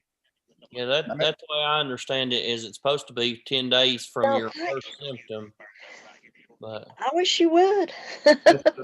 Chairman Hill, that is, you're correct. Go ahead, Ms. Hurt. I'm sorry. You're correct on that. You do not have to come back and show a negative test after your quarantine is finished, as long as you meet all the requirements to successfully complete your quarantine or Okay, your thank you. isolation period, either one. Okay. Does that answer your question, Mr. Campbell? Yes, sir. Chairman. No, I am on mine. Ms. Brown, I think your mic's on. There you go. Go ahead, Mr. James. If we don't, while we get Ms. Hurt on here, could you please just give everybody a brief rundown of the quarantine and what it is? Because I know multiple people has questions, so I think it'd just be good if you just give us the breakdown of how that works, the symptoms, and when you're supposed to quarantine and when you come out, just so everybody's aware. You too many moon pies. Okay, when you contract COVID and you go on isolation, that's a 10-day period provided that the last 24 hours of that 10 days is fever-free with no fever-reducing medication. If you're a close contact to someone with COVID, and you are not in their household, you have a quarantine period of public health likes 14 days from the last time you were around the person who has COVID. If you're a household member, it's 14 days from the last day of your household member's isolation period ending. So as soon as your household member gets off isolation, your quarantine period begins. So it could be up to 24 days. Although we like 14 days, the CDC does say, and we support, that after 10 days, as long as you have not had an emergence of any kind of symptom, that means allergies, sinusitis, anything like that, during the entire quarantine period, you can successfully come off quarantine and return back to your normal activities. Does that help? Yeah. Yes, ma'am. Thank you very much. Okay, we have any more discussion?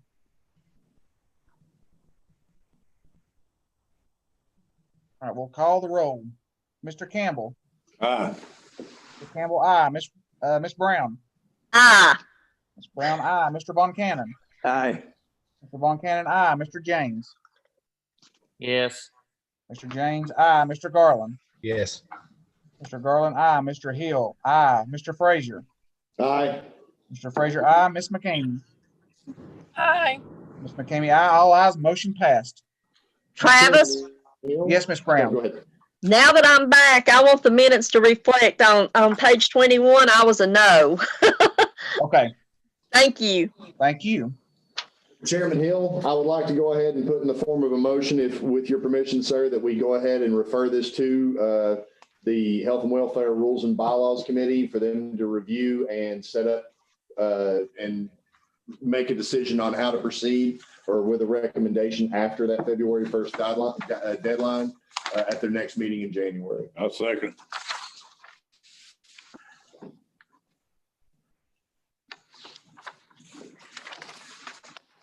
Sorry, I'm writing everything down. So your motion is to send us to Health and Welfare for them to come up with a alternative plan after February the 1st if the federal government doesn't pass something. Correct. And we have a motion by Mr. Frazier, second by Mr. Campbell. Is going to be any discussion on that? Hearing none, we'll call the roll. Mr. Campbell. Aye. Mr. Campbell, aye. Ms. Woodby. Aye. Brown. It's Ms. Brown. Brown. Aye. Ms. Brown, aye. Mr. Von Cannon. Only if they, yes. Mr. Von Cannon, aye. Mr. James. Yes. Mr. James, aye. Mr. Garland. Yes. Mr. Garland, aye. Mr. Hill, aye. Mr. Frazier. Aye. Mr. Frazier, aye. Ms. McKamey. Aye. Ms. McKamey, aye. Motion passed. All ayes. Chairman Hill, Yes, Mr. Frazier. before we get into the budget amendments, can we have a short recess? I think we got 3 more little items to cover real fast, and then we'll do that before Okay. budget amendments. Okay, so Mr. Burke, update committee regarding appropriations of unassigned fund balance. You go to page 28. This is a report that I provide each month. It's updated for the budget amendments from the previous month. And at the top section are the actual amounts from the amendments that are reviewed and approved each month. The bottom section are motions made separately from budget amendments. And as you can see, there's been a total as of November 30th, total of $1,180,458.41 appropriated from general fund unassigned fund balance. Are there any questions about that? No, just to touch on that, just for the people who don't have this information who's tuning in, there's 2 large purchases. Our one is $402,000 for a baler, and then we've set $600,000 aside for broadband grants. So I just want to put that out there for everybody. Okay, thanks. I think it would be good to say too, that, I mean, the broadband grant, the 600,000, that's only if we're approved for that grant, right? Correct. Correct. Yeah. Officially, I think if I did my math right, we're 151,568.93 without the grant and the baler in there. Sounds about right. Thank you, Mr. Frazier. Yes, Mr. Von Cannon. Chairman Hill. Yes, Mr. Von Cannon. Looking at the item grant matching for broadband grant, in Johnson City Press, I think yesterday, Bright Ridge picked up 600,000 from the same grant apparently that they're working on for Carter County. The distressing thing I saw though was that Bright Ridge had to put in 600,000. Mm-hmm. So that's right. If we've approved 600,000 and 600, but they did go back and look at the article. They did a tremendous amount of work with this 600,000. I think Dr. Acuff's on here. I think our grants is a matching grant of 200,000. I think for $1 million grant. Is that correct, Dr. Acuff? Well, they put in a $600,000 for a grant, and then they matched it. I'm talking about Bright Ridge, but the amount of hotspots that they were able to do in underserved areas was pretty impressive. And that's what we're trying to do with the schools and whatever in the outlying areas. I won't go over the article. You can read it. It's if you need for the mayor to make you a copy, I have it here. But it's impressive as to the amount of schools that they served, not only in Washington County, but they included the city of Johnson City and some schools in Sullivan County as far out as Colonial Heights. Therefore, if they got I don't know how they got in so quickly, but they were approved and have already done the work. It's something we've got to have. We really need that for a lot of reasons. Schools, working at home, people that are well connected to the mountains. There's all kinds of things that this could open up for us. Probably as critical as about anything other than our health.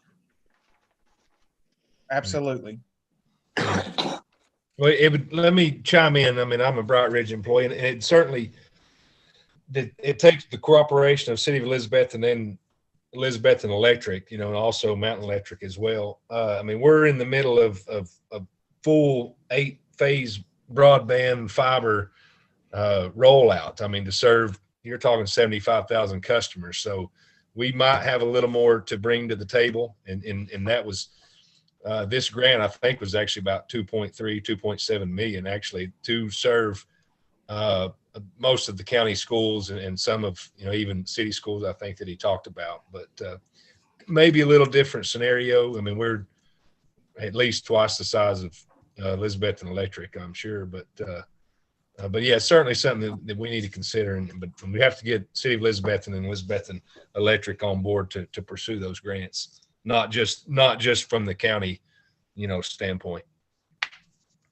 Well, I agree with Mr. Garland. I think if I remember reading the state's budget this past year, I think they actually had quite a bit in for broadband grants, but they actually cut it because they were a little bit feared of what this year held. So Yeah. hopefully, bump that back up this year and try to get some more grants out to us. Yeah, and certainly, our resources and manpower of number of crews and things like we do have, that plays a big deal in what you can put up in, a matter of time. I mean, the deadline's in the next, I think this week, actually, when all that stuff has to be, put up and actually run to houses. So a lot of work that goes into that stuff. Absolutely. Anybody else have any more discussion on the unassigned fund balances? Okay, we'll move on to the CARES Act funding. Director Burke. We go to page 29. I know we discussed this a little bit earlier. Of course, the total CARES Act grant was $845,265, and there have been almost $600,000 that's spent. These funds have been received by the county, and the biggest expense was the bonuses that was approved last month, I believe, which leaves a balance that can be appropriated for any purpose as the commission chooses, $258,036.98. Any questions on that? Brad, do you know when, I know they were talking about at a certain deadline that if there was unused funds that they would possibly distribute that back out to other cities and counties who took advantage and used all the money that they had appropriated. I've not heard a thing, but they are very good about communicating with the counties. Okay. When funds are available, or pointers and guidance, so forth. So Okay. I'll let the committee know as soon as I hear something. Okay, thank you. Chairman Hill, quick. I need to quit talking, but we talked about the bonuses, that being the most money appropriated right there. Have we heard anything from the school system or paraprofessionals or anybody that we were able to include those on those bonuses? I have not heard anything from the school department in regards to bonus. No. Okay. Thank you. You're welcome. Brad, doesn't the paraprofessional bonus that they usually give every year usually come out about this time during budget amendments? Yeah, if I remember correctly, when the budget was being prepared, recommended that if they were planning to do a bonus, go ahead and put it in the initial budget. At that time, they just weren't sure due to the circumstances. I understand. And I guess I need to ask Mayor Woodby or Caroline, when do you think that you all may need money set aside for the vaccination? When do you expect to have a contract with Mr. Matheson? I'm going to call him. I've got to call him tomorrow, so I should know pretty soon. So this is something that could possibly hit the floor at full commission. We think we'll have a possibly, yeah. We just to see what, and he did add the county as a rider to his insurance policy there up there, just in case there was a car accident or anything like that on his property. So we are covered under that. And I've spoken with Josh, and he's aware of the contract. We won't really have to do a contract, but we will have to do something with him as far as supplementing him for allowing us to use the property. Does anybody on this committee have an issue? I know we like to bring stuff through budget, but does anybody have an issue with this hitting straight to the floor next Monday? Okay, I don't hear anybody, so I think that's a good thing. All right, so we'll move on to the governor's local government support grant. Director Burke. If you go to page 30, this was the grant of state funds, total given to the county, 1,174,998. And you can see all the appropriations to that amount. And we come to a balance on, as of today, of zero. It's all been appropriated. If anything is less than what was appropriated, I'll report those to you at the next meeting. Do we know, did the assessor get all of his vehicles in? He did not. Still waiting. Okay. Anybody have any questions about this grant? Director Burt, do you have anything else before we get into budget amendments? That's all I have, Chairman. Okay, let's take a break and let's come back at 8:30 and we'll get into budget amendments. Make sure you mute your mics, please.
All right, it's 8:30. We'll go ahead and jump back into this meeting. Overtime. Budget amendments. Then these directed services. I mean, what other answer is there? Mr. Kennedy, whenever you're ready, you can start budget amendments.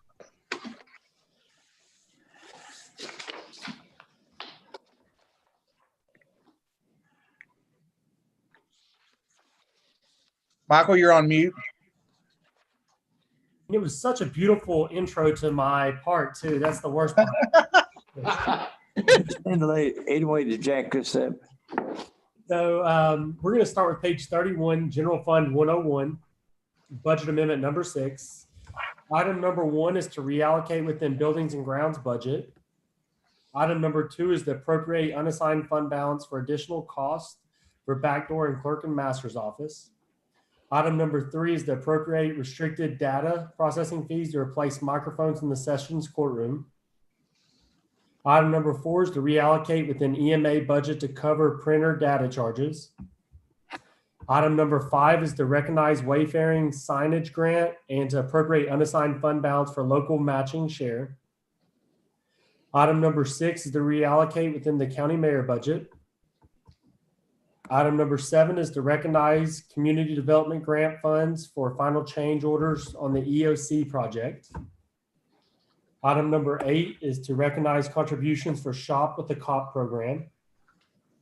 Does anybody have any questions on that first page? And Michael? Yeah. Is there anything else we could use under number 2 up there instead of unassigned fund balance? Brad, do they have any reserves set aside for the clerk and master's office? Or could we even use that, the money we withhold, the half for capital outlay projects, possibly? That's kind of what I was thinking, capital. That's an option, yes. So if you guys want to, we could amend this to actually take it from the unused funds at the end of the year, the capital outlay project fund. I think it has quite a large balance anyway, so we could definitely amend that if you guys would like. Mr. Chairman, Brad Johnson, that's what that fund is set there for. Mm-hmm. Yep. Yes, sir, Mr. Johnson. Would somebody like to offer that change? I'll make that motion. I'll make, is that Aaron? Yes, sir. Yeah, I'll second if we take it out of capital outlay. That's where he's going. Yes, sir. You guys want then, since we already have that going, we can just go ahead and finish out the rest of 101's motions, and then Yes. we can just make this approved with that change. Okay, that works. Okay, great. All right, so we're gonna, is that the only question we have with page 31? Let me say this, Michael, on number 5, the wayfaring signage grant, I have been working on that, and we're dealing with Snyder signs. I don't have a contract signed yet, but I've got an estimate for about 23.8 or so coming up, and that's placing some signs at some of our tourist attractions, Blue Hole, Green Bridge Landing, different places like that. So that's in the works anyway. Ross? Sir? I know Chris Little, I think, had mentioned to me before that, I don't know who he said was supposed to put a sign up out there near the Whitehead property on 19E, basically showing where the covered bridge was, a signage for that. Oh, right. Yeah, I mean, that's possible. Like I say, this first estimate's about 23, and there's definitely going to be some money left over, so we can make that happen. Okay, I was also considering, I know there at our at the courthouse, you know, across from the parking lot, basically. The sign there is not great. I thought we could possibly put a new one up there too. May talk to Mayor Woodby on that. Also, Ross, if you could consider, I think, the Hampton watersheds as well. Oh yeah, that's on my list. I've got about 10. Maybe I can send out an email that shows what all is on that. Happy Trails Park, Blue Hole, some of the Tweetsy Trail, also some different tourist attractions that don't, you know, kind of unnoticed at times or maybe have a hard time finding. You might try, I don't know, Ross, if you want to put like Twisted Falls up in Elk Mills up in one of my districts. There's yeah, pretty popular. I know that's a good one and certainly a wonderful place, but it's also a real dangerous place. And I don't know if we want to promote it too much because I'm afraid it might become a liability. That's true. It's already become a big liability. We just pulled one out of there about 2 months ago. Yeah. Yeah. I've considered that, and I've been down through there, and I know that's tough. And certainly if you got in those falls, you may not come out. Sorry, but I just wanted to add that we're working on that stuff, and there'll be another estimate come through about some kiosks actually to place it maybe downtown Roan Mountain and even Sycamore Shoals to show, a large county map that has these points of interest and places to navigate in our county. Mr. Chairman, may I speak a minute? Yes, Mr. Smith. Hey, Ross, on the Blue Hole, have you talked with the Forest Service about increasing the parking up there? Because it's horrible now. I mean, we've got people coming in from everywhere going up there, and there's no place for them to park, and they're blocking the roads, and, we're working wrecks. And I spoke with Scott with the Forest Service, the LEO, and he says that they have promised him they're going to do it, but I think maybe if you guys would get a hold of them and maybe twist her tail a little bit, could probably get it to move forward and maybe get them to go in there this fall and winter and go ahead and cut and grade that out to where there's actual parking for people to come and enjoy that. Yeah, that's a good idea. Captain Smith, I haven't talked to anybody, but could certainly reach out and speak to them. I know we had a big cleanup event there, and I mean, you're talking, you get 20 cars, and I mean, you could do that on a Saturday, in the fall or the summertime, I'm sure, easy. It's more like 100 cars about Friday and Saturday.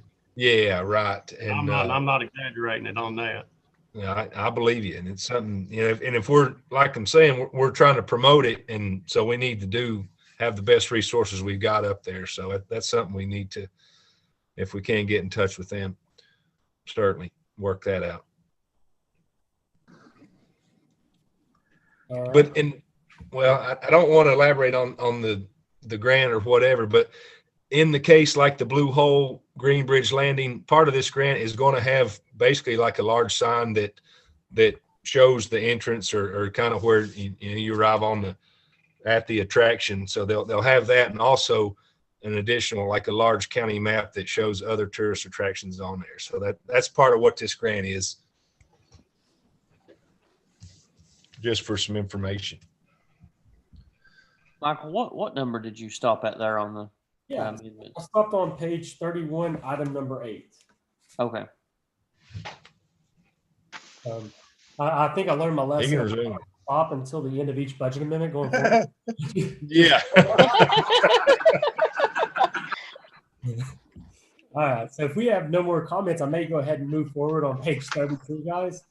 We're going to start with item number 9, which is recognizing funds received from TBE for vandalism by inmate. Item number 10 is to reallocate funds between jail and sheriff's department budget to cover disposal fees. Item number 11 is to recognize funds from the state of Tennessee for medical records. Item number 12 is to appropriate balance of funds in 1920 but not spent as of 6/30/20 for recycle center building. Unspent balance rolled into the general fund unassigned fund balance at June 30th, 2020. Item number 13 is to reallocate within the sheriff's department budget to break out salaries into correct line items. Item number 14 is to reallocate within jail department to break out salaries into correct line items. Item number 15 is to reappropriate CARES for transfers to other funds for bonuses appropriated for solid waste fund 116 with approximate balance of $22,257.19 in the highway department fund 131 with a balance of $58,197.81. Item number 16 is to adjust out budget amendments that were not necessary. Total grant had already been posted in September of 2020. And item number 17 is to reverse budget amendment approved in August of 2020. This revenue and appropriation is not necessary. So I was joking, obviously, earlier. So does anybody have any questions on page 32? Item number, sorry, Chairman Hill, item number 12, can that one fall under capital improvement as well?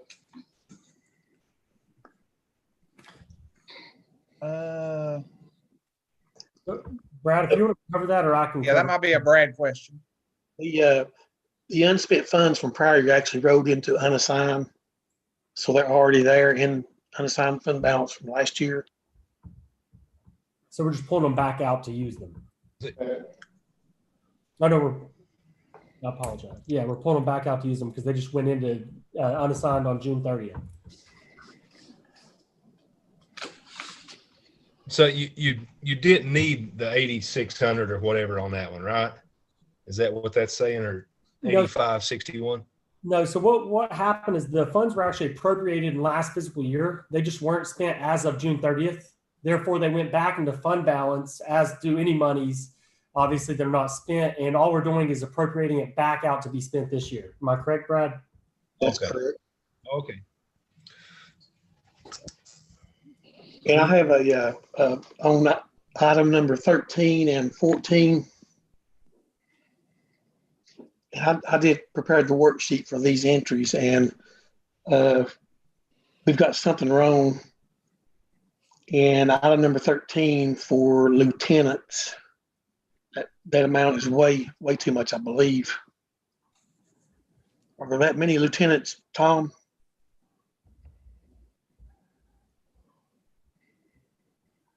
Oh, I don't know. How many did you?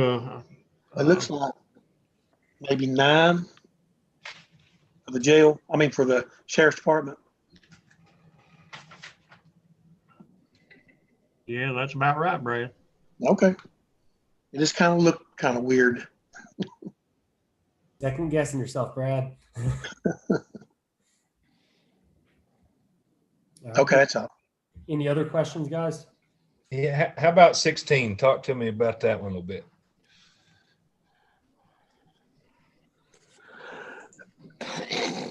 You want to go ahead and cover that, Brad, or you want me to? I did a budget amendment for the CARES Act revenue. Actually, the entire amount was set up at one time, and then I came back in a subsequent month and added some more money to it. So what this does, it adjusts it down to the actual amount of $845 and change. Okay. Because you'll notice there, just to help clarify, we're decreasing the amount that we took from fund balance, and then we're decreasing the revenue there as well. All righty. Thank you. If you guys want to turn to page 33, we have one item here. It is to reallocate appropriations for expenditures from CARES funds.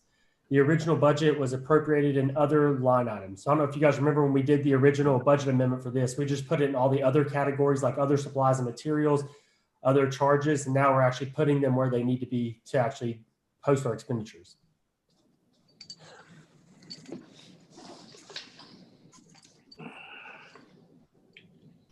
All right, and that will be a total budget amendment of $2,277,072.54. There was $13,000 originally, $131.92 coming from fund balance, but as you guys will remember, we did do an amendment on page 31 to take that $2,000 from the capital projects fund. So that will now be $11,131.92 coming from unassigned fund balance. I think Aaron had the original motion and Ross had the second. Is that still correct, guys? Yes, sir. Yes, please. Any more discussion? All right, we'll call the roll. Mr. Campbell. Campbell, aye. Miss Brown. Aye. Miss Brown, aye. Mr. Von Cannon. Aye. Mr. Von Cannon, aye. Mr. James. Aye. James, aye. Mr. Garland. Aye. Mr. Garland, aye. Mr. Hill, aye. Mr. Frazier. Aye. Mr. Frazier, aye. Miss McCamey. Aye. Miss McCamey, aye. All ayes. Motion passed. You guys want to move to page 34. We're going to move to Solid Waste Sanitation Fund 116, budget amendment number 2. There's only one line item here, and it is the appropriate balance of funds approved in 1920 but not spent as of 6/30/20. Appropriate insurance recovery of $27,205.70 recognized, but not appropriated in 1920. Both the unspent balance and the insurance recovery are rolled into solid waste unassigned fund balance as of 6/30/20. So as you'll see here, we're just taking that money back out of fund balance and putting it into their building construction to be utilized. This is out of their unassigned fund balance? Yes. Can I ask the crazy question of why this is coming out of solid waste fund balance for building construction, but the other one come out of general fund balance for building construction? Actually, because I was on there, Chairman, I think I interjected a little bit of that, because the difference is this additional money is monies that was brung in from the insurance money, so it would have went back into the solid waste fund, if I understand that correctly. Okay.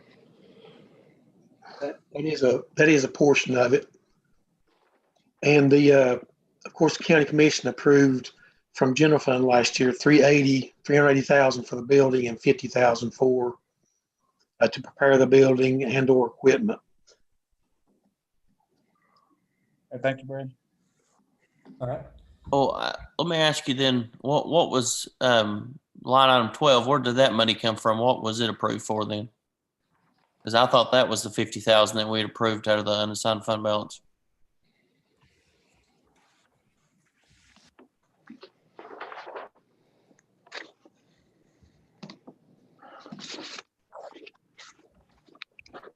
For the general fund, that was the amount left from the 50,000 that wasn't spent in 1920.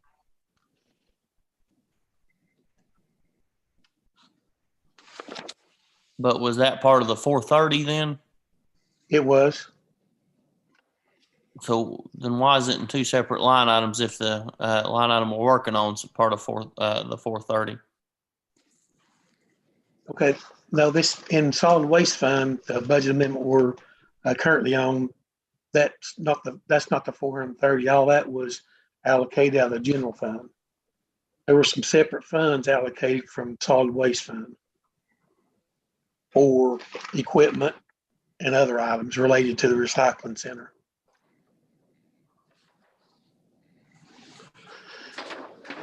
So I guess I'm getting a little lost here then, and maybe I'm just not following this correctly. So the line item 1 of the 116, that is nothing to do besides insurance recovery money, a part of the $430,000 that we appropriated when we purchased the building, correct? That's correct. It has nothing to do with that. So my question is then, I see it says $27,570 was left over from the insurance, but is not appropriated. Where is the other $12,000 roughly coming from? Because it's had to been a carryover from something we purchased or something we've allocated money for that hadn't been spent, or something. That's correct. That money was allocated in the solid waste fund last year. It was in a couple of different accounts, if I remember correctly. Solid waste equipment and maybe other equipment. And those funds were allocated at that time last year for that recycling center project.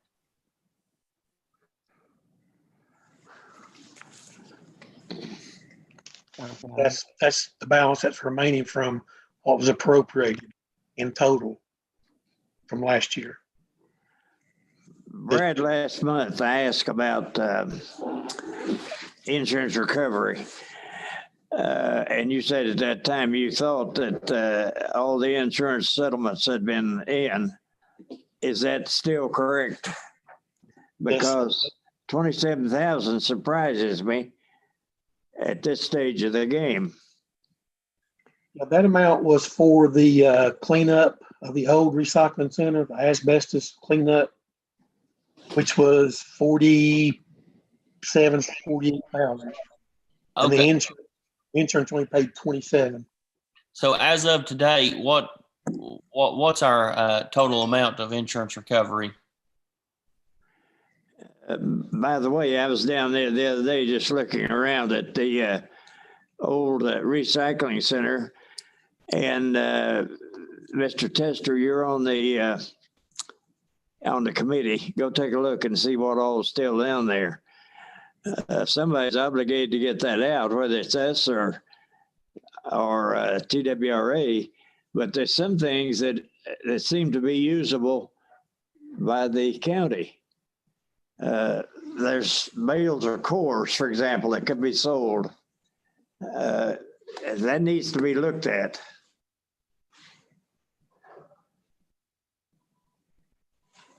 Okay, Mr. Von Ken, I certainly will. We'll take a look at that. Did you get a chance to look that number up for me, Brian? James, couldn't hear you. I said, what's the total date of insurance coverage of Mr. Von Kennan? The total amount received to date for the insurance coverage of Mr. Von Kennan? For the recycling center fire, Yes. it would be just over 122,000. 122,000. What's to date of what we have spent on the recycle center? Let me see if I have those files on my laptop.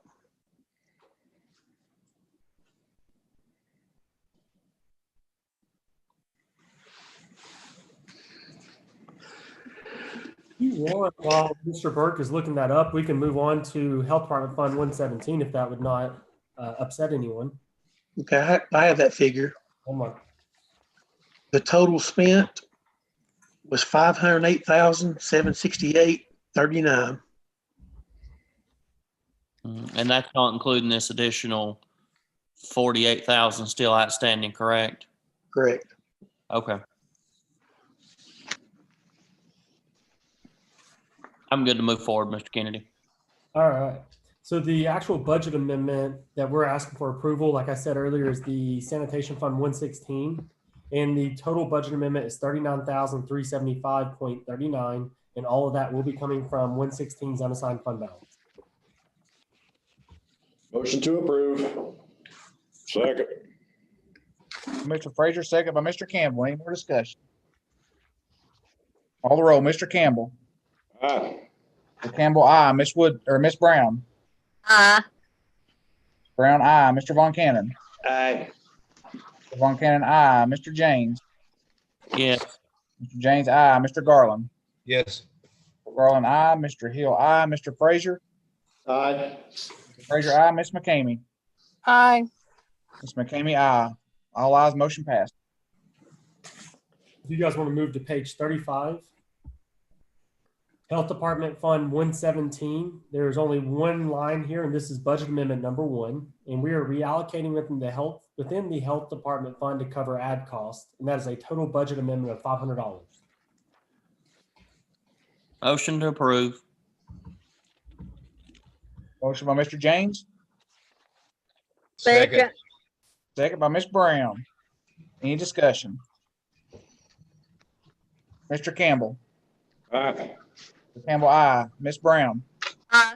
Miss Brown, aye. Mr. Von Cannon. Aye. Mr. Von Cannon, aye. Mr. James. Yes. Mr. James, aye. Mr. Garland. Yes. Mr. Garland, aye. Mr. Hill, aye. Mr. Frazier. Aye. Mr. Frazier, aye. Miss McCamey. Aye. Miss McCamey, aye. All ayes, motion passed. Page 36. We are now on the Drug Control Fund 122. There are 2 items here. The first item is to appropriate drug fund unassigned fund balance to pay for training at the National Forensic Academy for a deputy. Item number 2 is to appropriate drug fund unassigned fund balance to pay annual membership fee to the first DTF. And that is a total budget amendment of $15,000, with all of that money coming from drug fund unassigned fund balance. Okay, question. Yes. If the drug fund is to pay the annual membership to the DTF, why is this not budgeted every year? Is this something that's new or what?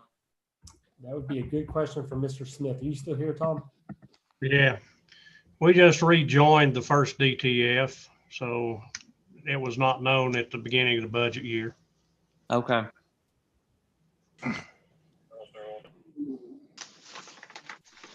A motion to approve. So move. Motion by Mr. Garland, Second. second by Ms. Brown. Any discussion? Call the roll. Mr. Campbell. Aye.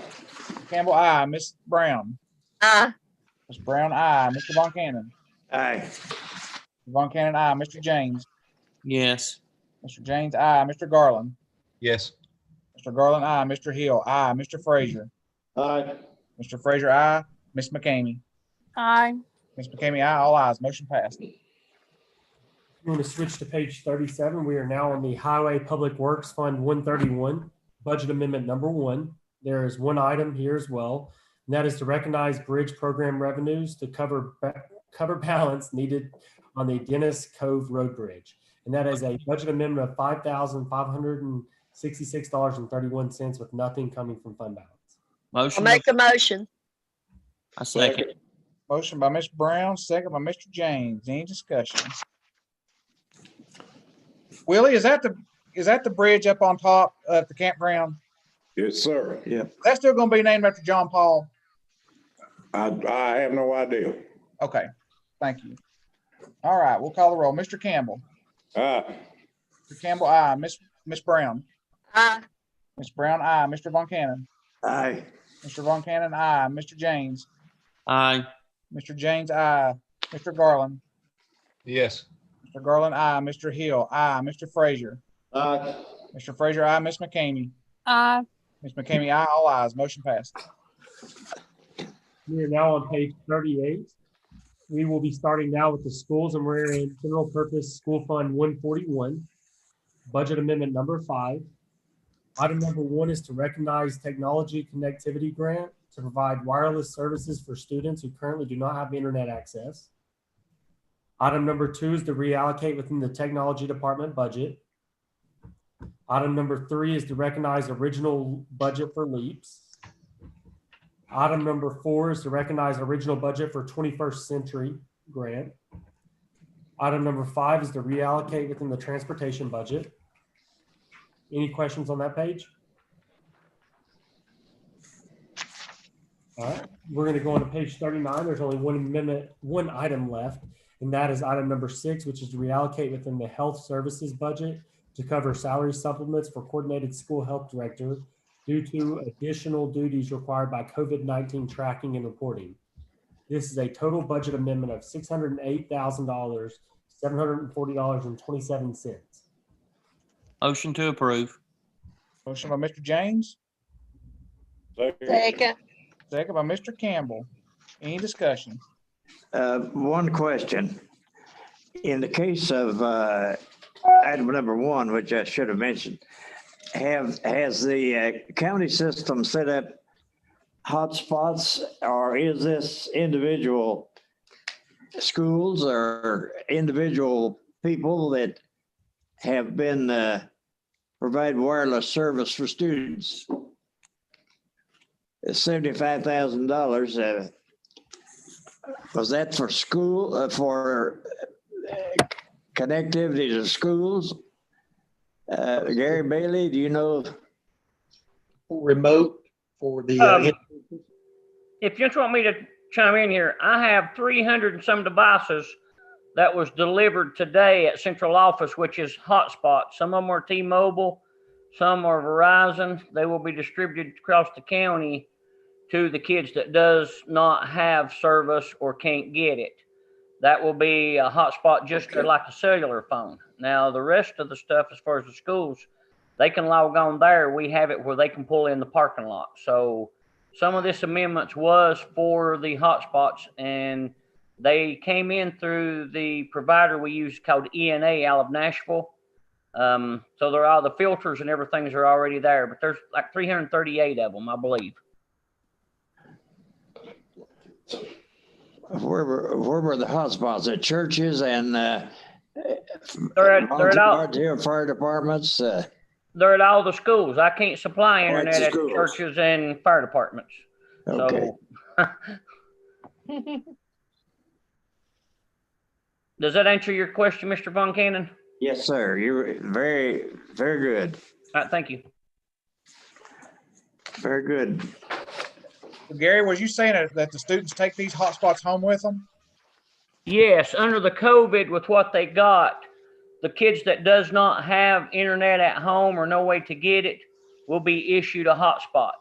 We actually have them, they're on a monthly service, Mr. Chairman, and we've actually signed it for 1 year's agreement. So basically, as this goes through, we can update month to month to the ones that need them or change. But we have bought 2 different brands because I think up the creek, if you have Verizon, it don't work. You need either Sprint or T-Mobile. And then people in Cloudland in that section needs Verizon. So there is 2. They've got all with the parents and everybody. And I think they've got like 30 or 40 in reserve. And there's a little bit of money in case they want some others, in case people are short. Perfect. That sounds great. Thank you. Thank you. Hey, motion was Mr. James, second by Mr. Campbell. Any further discussion? Call the roll. Mr. Campbell. Aye. Campbell, aye. Ms. Brown. Aye. Brown, aye. Mr. Von Cannon. Aye. Mr. Von Cannon, aye. Mr. James. Yes. Mr. James, aye. Mr. Garland. Yes. Mr. Garland, aye. Mr. Hill, aye. Mr. Frazier.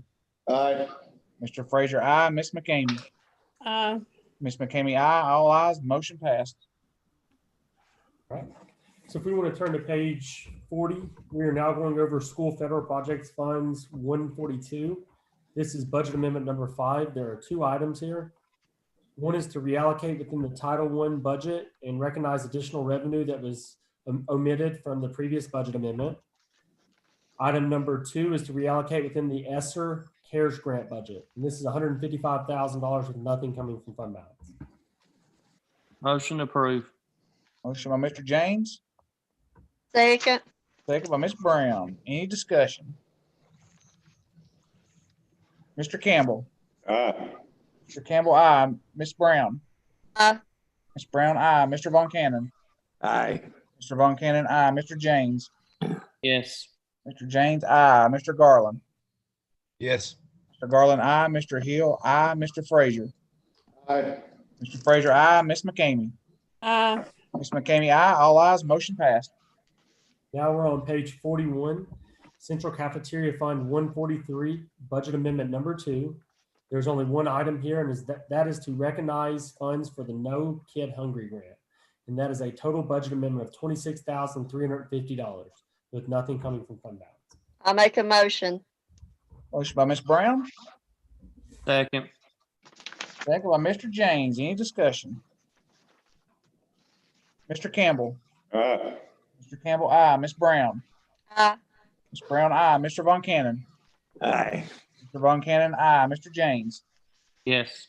Mr. James, aye. Mr. Garland. Yes. Mr. Garland, aye. Mr. Hill, aye. Mr. Frazier. Aye. Mr. Frazier, aye. Ms. McCamey. Aye. Ms. McCamey, aye. All ayes. Motion passed. We are now on page 42, Head Start Fund 145, budget amendment number 3. There's only one item here as well, and that is to adjust Head Start budget to actual amount of grant. And that is a total budget amendment of $133,939.04. Motion to approve. Motion by Mr. James. Second. Second by Ms. Brown. Any discussion? Mr. Campbell. Aye. Mr. Campbell, aye. Ms. Brown. Aye. Ms. Brown, aye. Mr. Von Cannon. Aye. Mr. Von Cannon, aye. Mr. James. Yes. Mr. James, aye. Mr. Garland. Yes. Mr. Garland, aye. Mr. Hill, aye. Mr. Frazier. Aye. Mr. Frazier, aye. Ms. McCamey. Aye. Ms. McCamey, aye. All ayes. Motion passed. All right. And if you want, I'll go ahead and cover the last 2 pages there, Travis, because I think they're both just donation pages. Yep.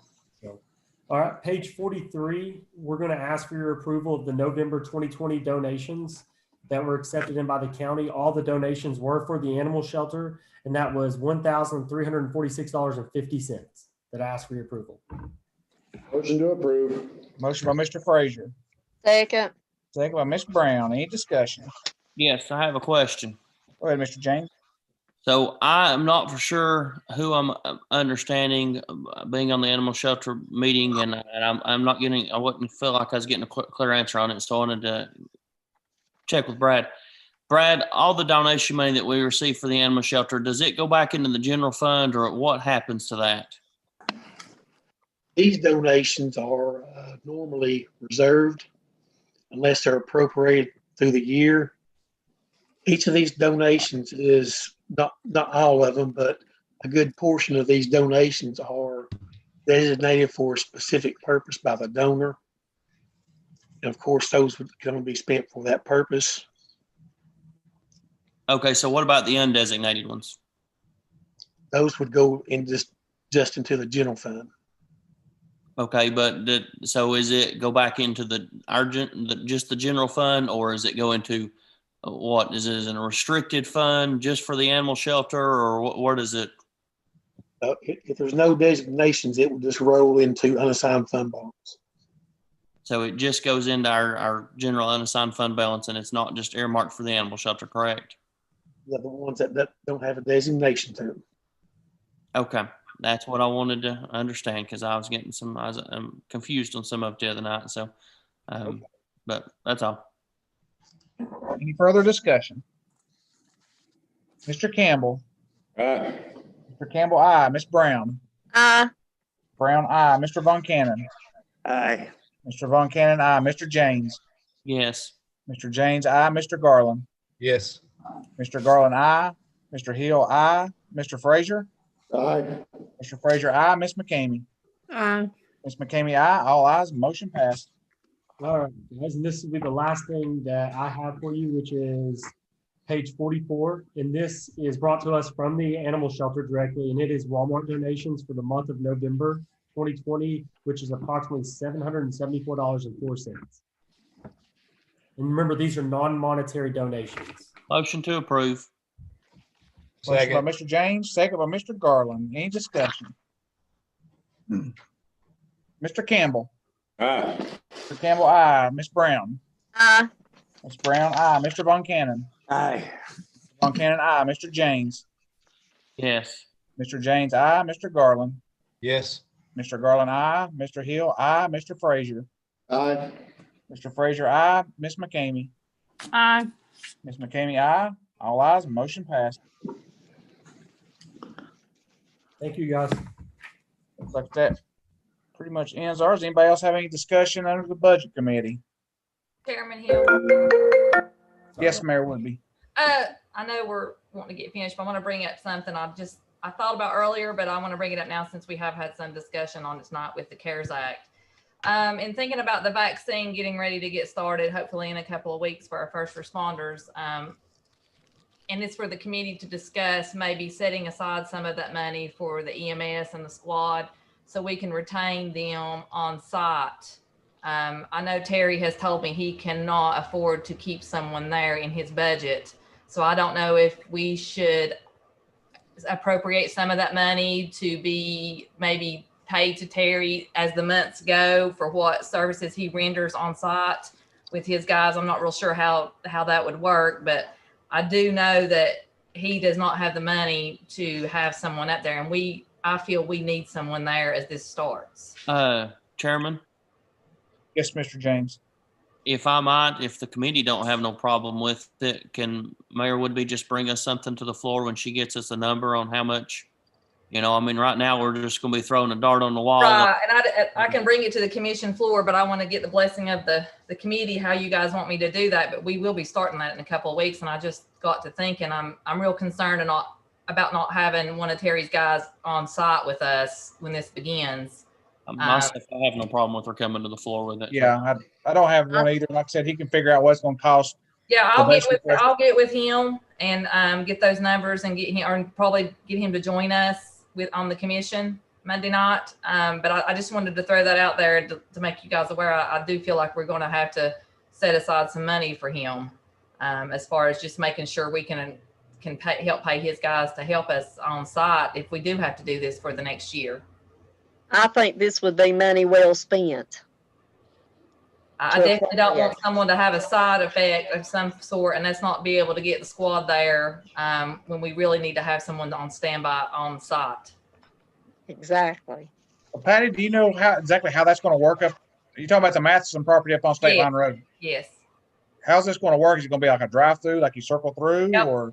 They'll pull through one entrance and they'll circle around the tents, and Caroline's on, she can chime in if anything's changed. They'll receive the vaccine, and there'll be 10 to 15 slots that have been striped for them to pull into, and they're supposed to wait 10 to 15 minutes to see if anything happens or occurs. I mean, of course, we can't make people wait, but they're going to try to suggest that they wait, and then we want to have the squad on site in case someone does start experiencing some side effects or something happening to them. Once they wait their 10 or 15 minutes, they just pull right back out. And is there a reason why they're having it there? Just traffic, and to not try to have it inside. Well, really, just it's the best location for a drive-through to keep. And Jason, Chief of Police, cannot supply. He doesn't have the manpower to supply anybody to control traffic. So that was the best location that we could come up with as far as just a good drive-through. You pull in, you pull around, you wait, and you pull right back out. Okay, I was just thinking maybe down to the Twins field, setting up down there in that big parking lot next to the stadium, basically have them come in, circle around. I think there's issues with getting on Elk Avenue as congested as it is right now. That would be a major concern for traffic. Okay, well, I mean, you'd come out on Mill Street down there, so you'd be a little bit away from Elk Avenue, but. Yeah, I think Caroline may want to chime in, but we talked about Cat Island and the Madison property, and everybody, all the powers agreed that the Madison property was the best fit. That was Jason, Terry Arnold, Anthony, all of us. It was a good fit. It's out of the way. You're able to be on the back road back there, and you can pull right back onto that back road without pulling onto 19E. We didn't want anybody to pull onto 19E. Which we can do 19E. There's an egress that will let us do that. But my concern is that road is so busy, there would be a wreck there. People trying to pull out on it.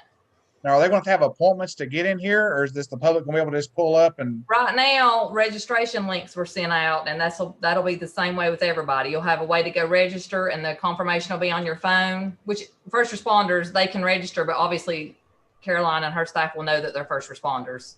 Okay, I was just worried about the fact that you may have people who start hearing this, seeing this, and they just start getting in line and they get up there and told, well, you don't have a reservation, you can't get a shot.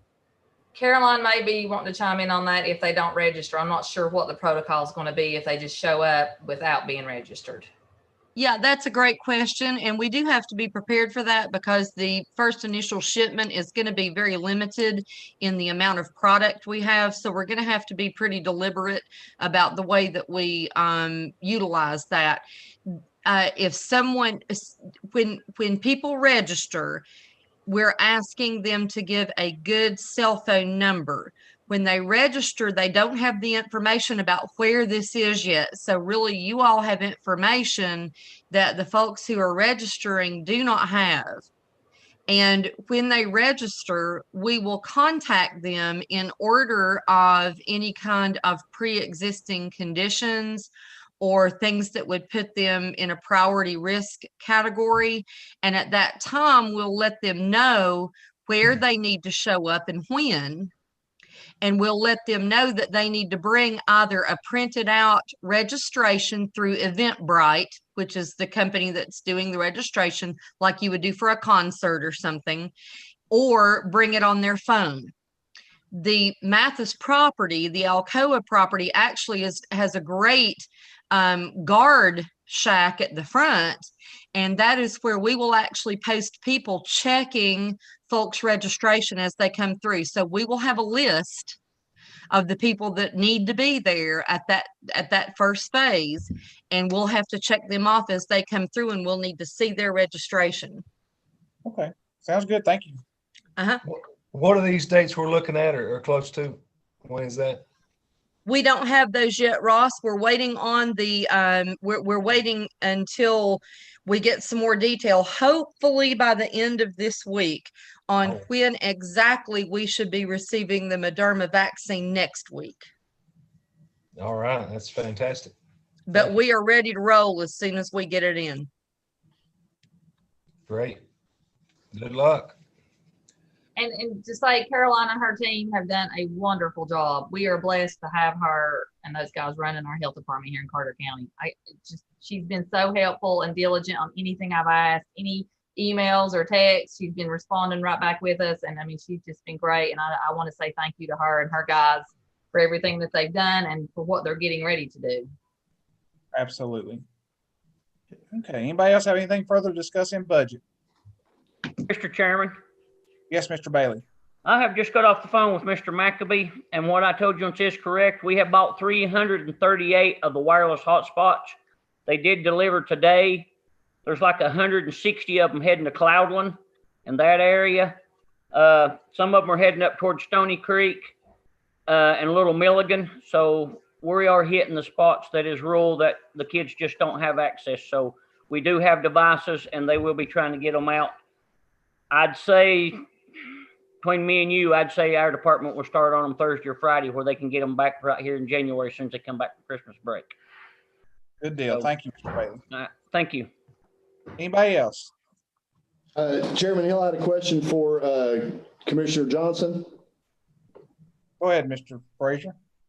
Commissioner Johnson, last month we had asked the Financial Management Committee to review the 501c3 status for the animal shelter, and I just wanted you to kind of cover what was determined in the financial management meeting. Well, of course, Chairwoman Holdren, as the chair of Identified, has taken it to task and has made assignments amongst the members of the panel to investigate, make contact, call, gain information for our next month's meeting to start taking issues up. The next thing that I'm going to input is some of it's going to depend on how the so-called workshop session tomorrow evening is going to go. There was a lot of discussion on it. There's a lot of questions that we have since it came from another committee that took no issue with it or made no investigation. We'd like to know where they ended to where we're not going back spinning our wheels, just uncovering the same thing they went through.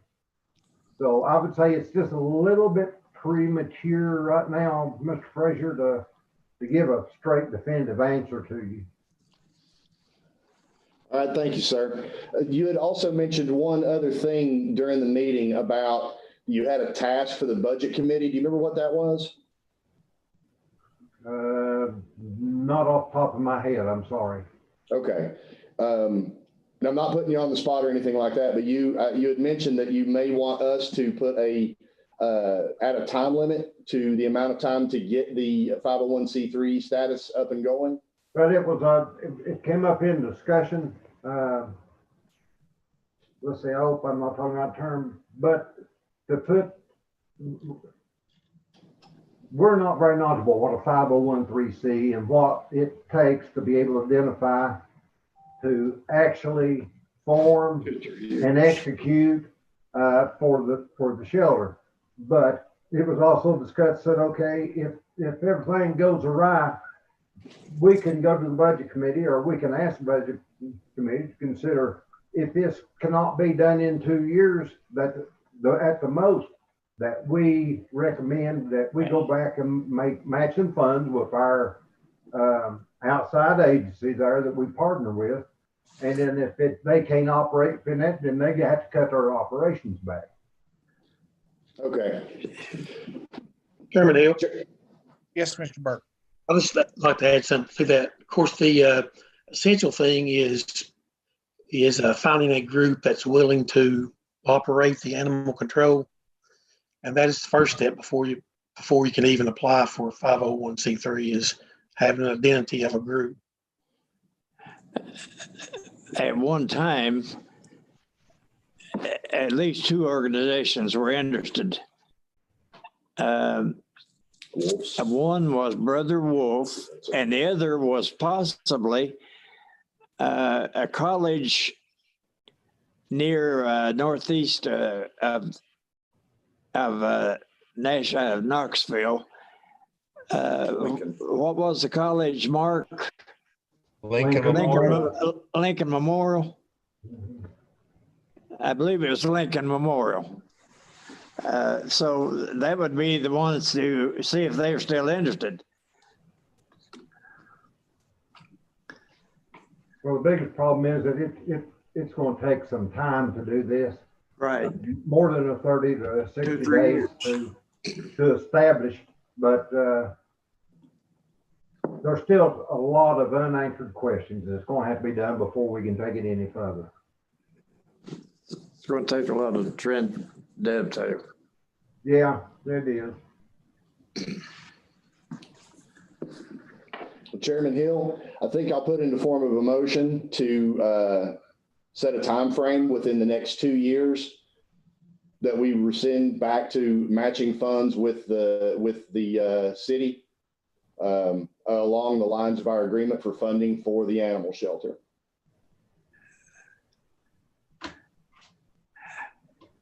I think that's reasonable. I would second that. That's reasonable.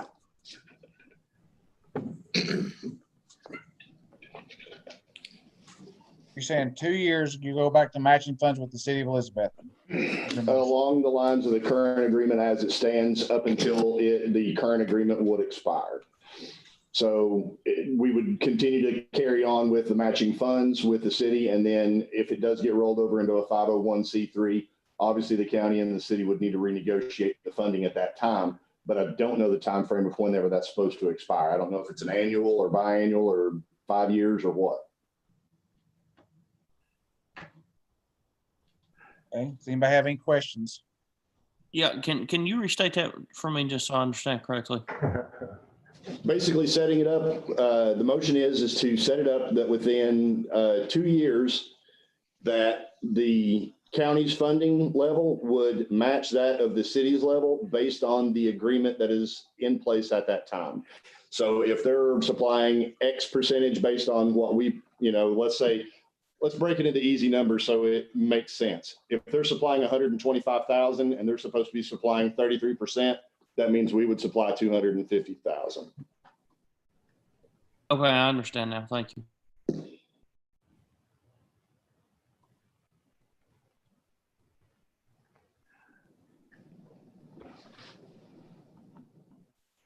Before we get into this here, I just need to clarify something with Mr. Johnson. Do you all want to discuss the animal shelter tomorrow night at the workshop? Because I was under the understanding a lot of people didn't want to discuss it, that it was too soon since the vote, so we were going to put that off. Well, I agree with you. I don't think it should even be mentioned myself. I mean, that's just as the commissioners of the third. Okay, I had several calls, but you kind of talked like it might get brought up tomorrow night. I just want to clarify.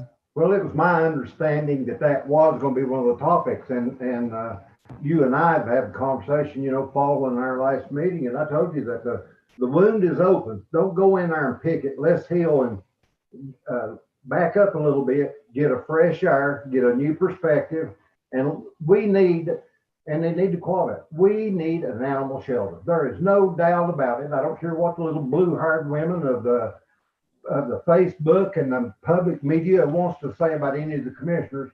We need this, but we don't need it to factor where the cost is so prohibitive. There's questions that can't be answered. Like right now, there is nobody can walk up to them. I can say what the average cost per week or per month per animal in our animal shelter.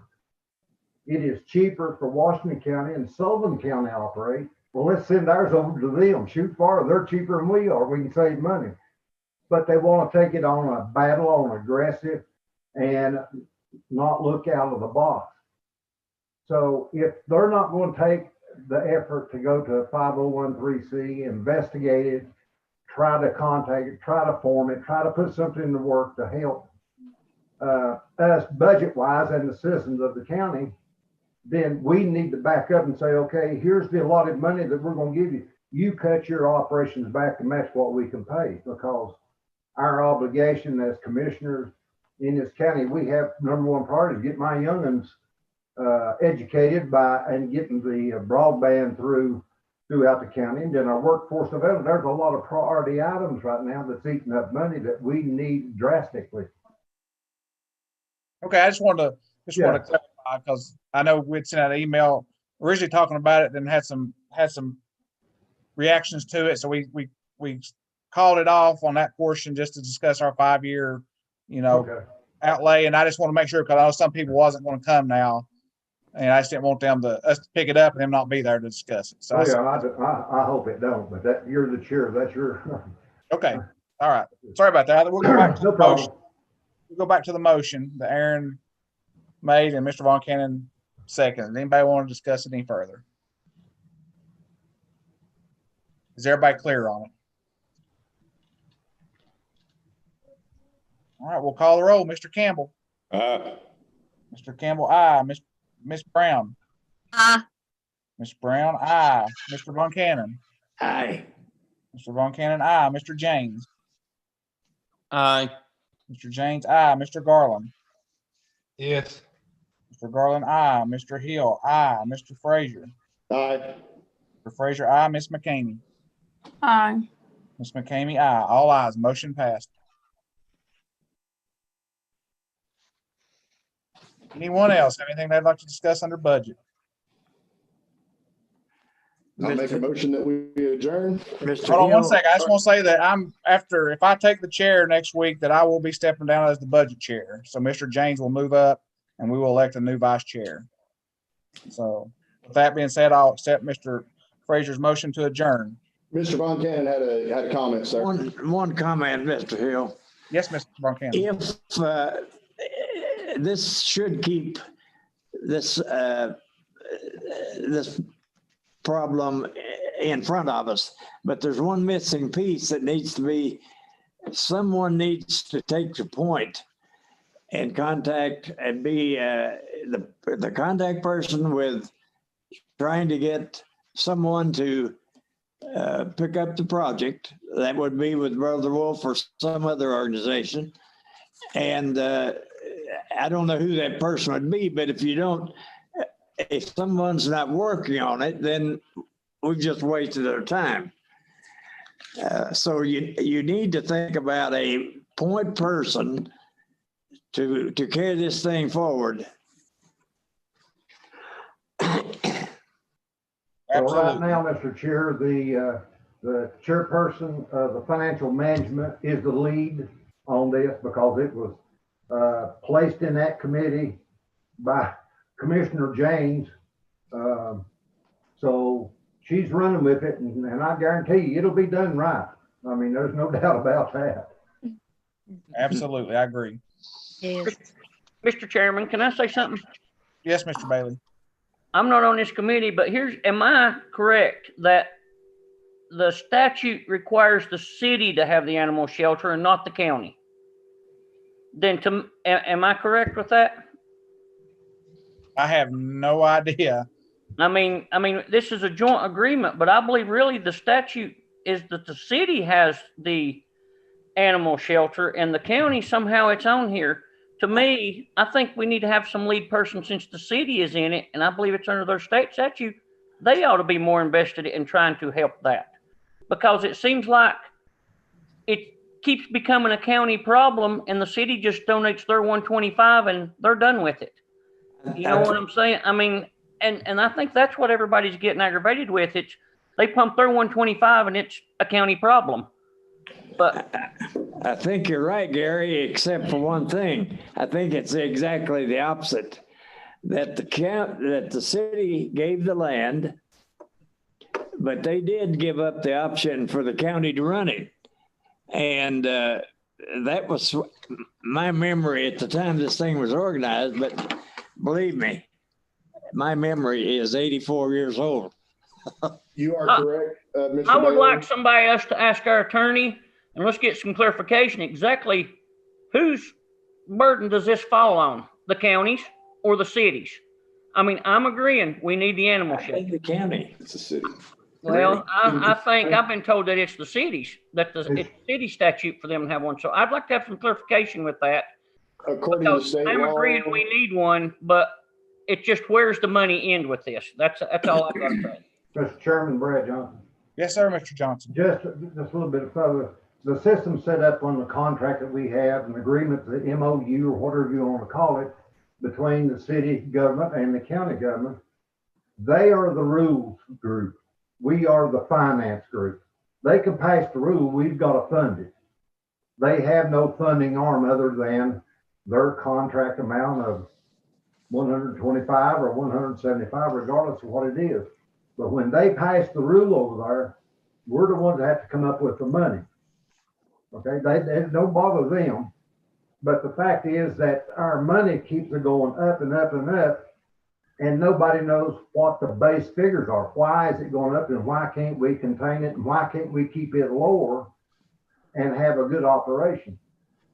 Everybody wants to evade it. What is the cost of operation? We just got completed with the landfill. If you remember, as commissioner in our committees of seeing what down to the actual what the cost of ton the process of trash in this county, and that's what all your judgments were made on. Well, we don't have the luxury or the information so far as to what the cost of operations of the animal shelter is, what it costs to keep an animal for a week or a month, and how long they stay. And we can't get it, for some reason, you can't extract it out of them. So it's in the chair of persons holding, in her boundaries and in her authority. So let's let her go to work.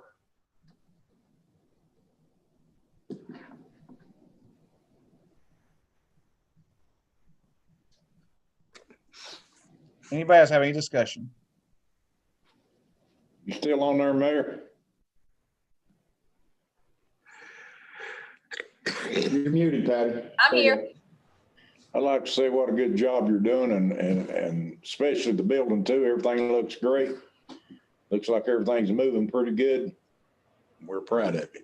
Thank you, Willie. I appreciate it. All right, I'll accept the motion to adjourn. Motion to adjourn. Second. Second by Mr. Von Cannon. All in favor, say aye. Aye. Everybody hang around for nominating. Thank you. All right, guys, I will call nominating to order.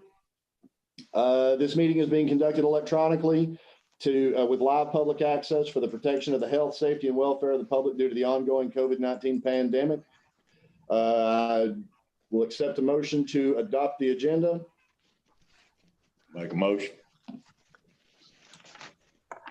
Second. I have a motion by Mr. Campbell and a second by Mr. Hill. Any opposed? All in favor? Aye. Aye. Aye. All right. Now I need a motion to approve the minutes for the October 12th, 2020 meeting. So moved. Does anybody have any additions, corrections, etc.?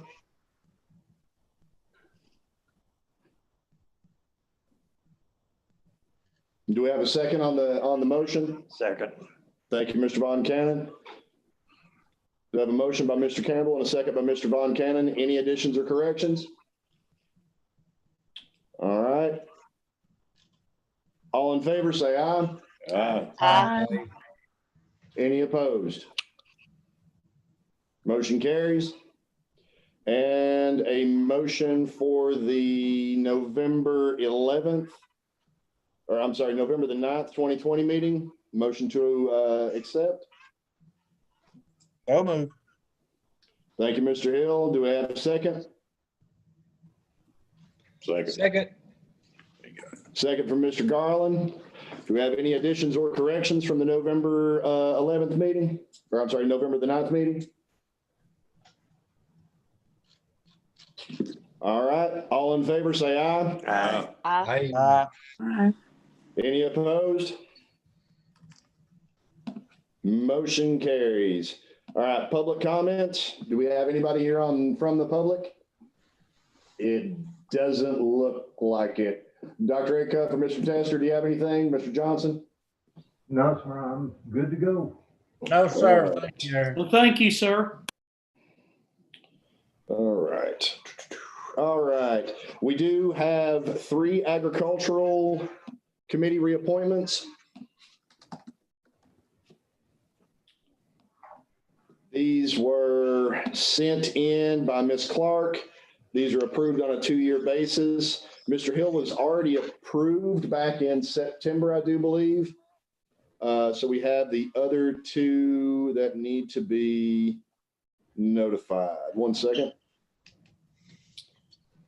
let's see. We have Mr. Aaron Jack and Mr. Bobby Blevins. And of course, Mr. Hill, this will be their term for 21 through 2023. That's actually Mrs. Aaron Jack on there. Yeah, Mrs. Aaron Jack. Yeah, thank you. She's the farm woman and Bobby Blevins is the farm man. Is that correct? I believe that is correct. Bobby's been on it a time or two. Yep. I think this will be going into his third term, but I'll make a motion. We approve both of them. I'll second it. All right. We'll call the roll. Mr. Campbell? Aye.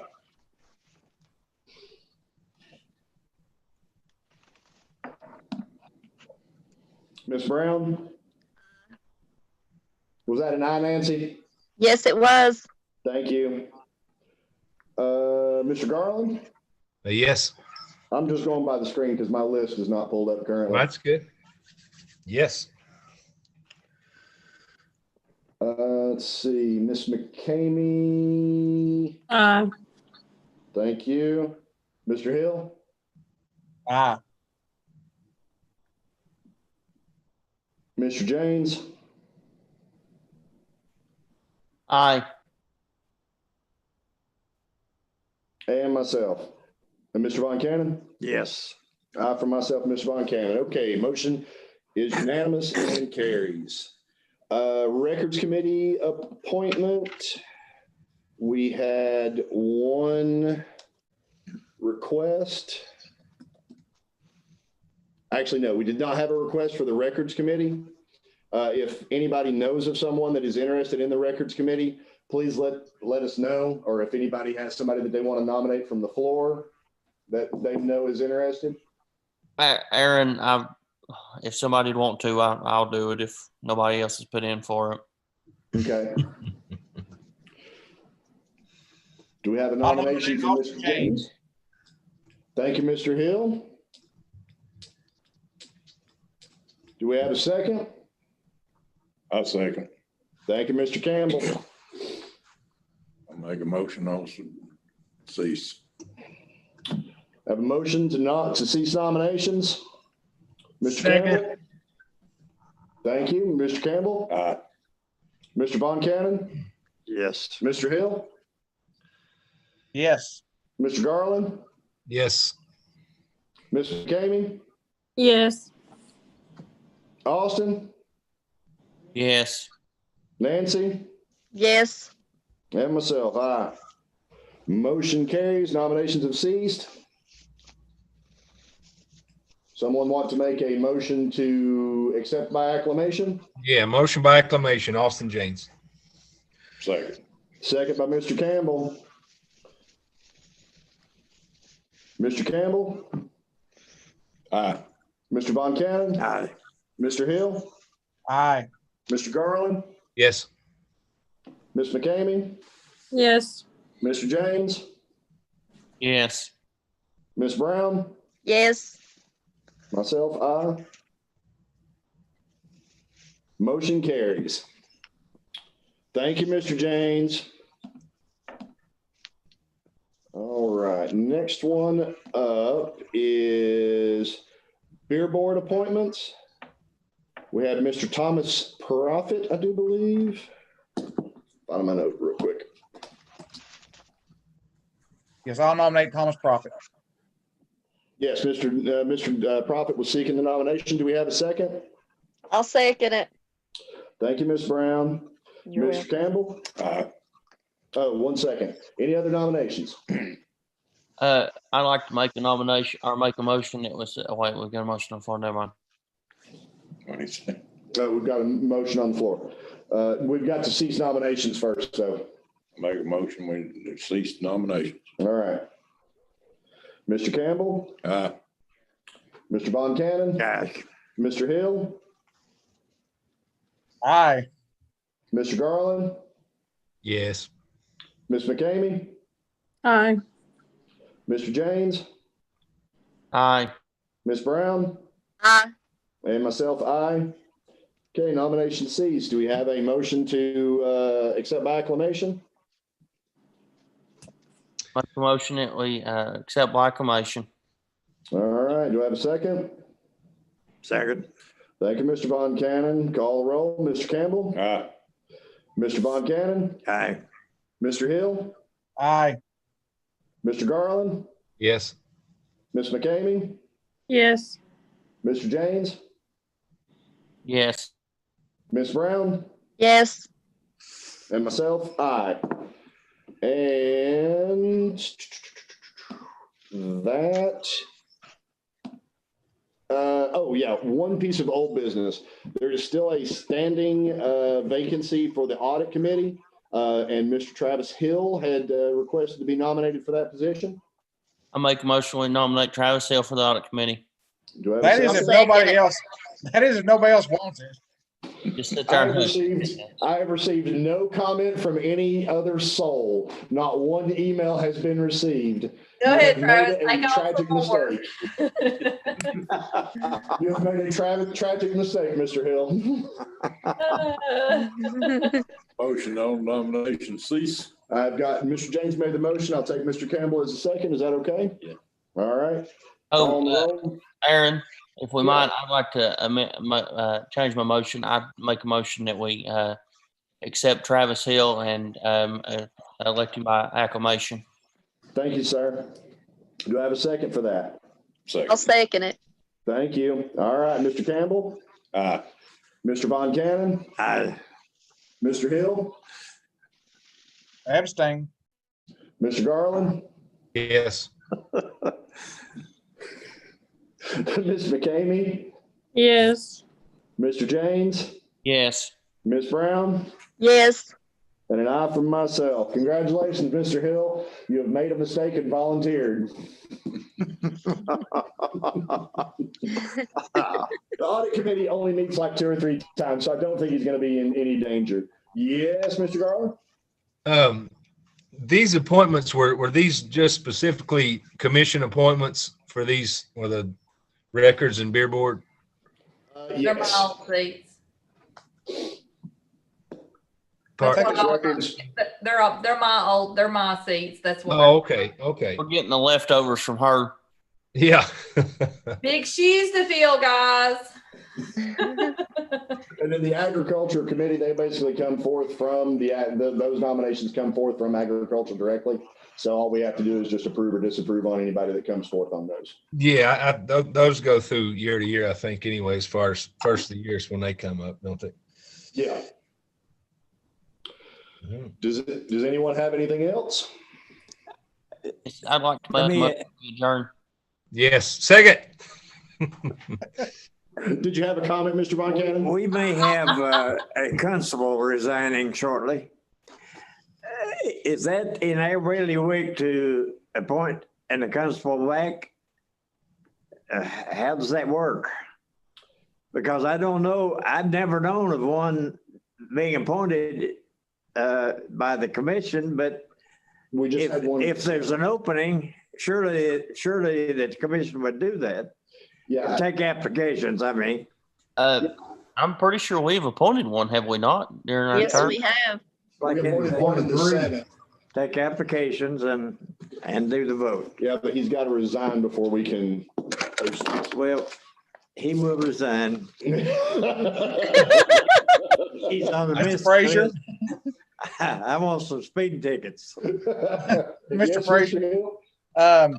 we will open up application process for Patty's vacant seat after the December meeting, and we will appoint it in January. Okay. Will that come through us, or will that just go directly to the commission? Yes. Just go directly to the commission? Yes. Okay. Yeah, I hadn't got with, I think, do I have to contact Patsy to get it done, or does it come from you? I've already talked to Josh. He's already drawn it up, and I guess he'll give it to Patsy, and she'll publish it as soon as the meeting's over with next week. Okay. All right. Does anyone have anything else?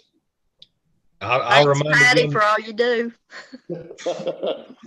Just Get us out of here as fast as possible. Send your rolls in to Patsy so we get paid. Yep. You got those, Travis? Yep. Cool. And everybody stayed for the whole thing, so we're good to go. Yep, Yeah. everybody's good. Let's go. All right, motion to adjourn. Do I have a second? Second. Got a second for Willie. All in favor, say aye. Aye. Merry Opposed? Christmas to everybody. Merry Merry Christmas. Christmas, Thank you, Mr. Johnson. everybody. We'll see you tomorrow night. Yay. Yep.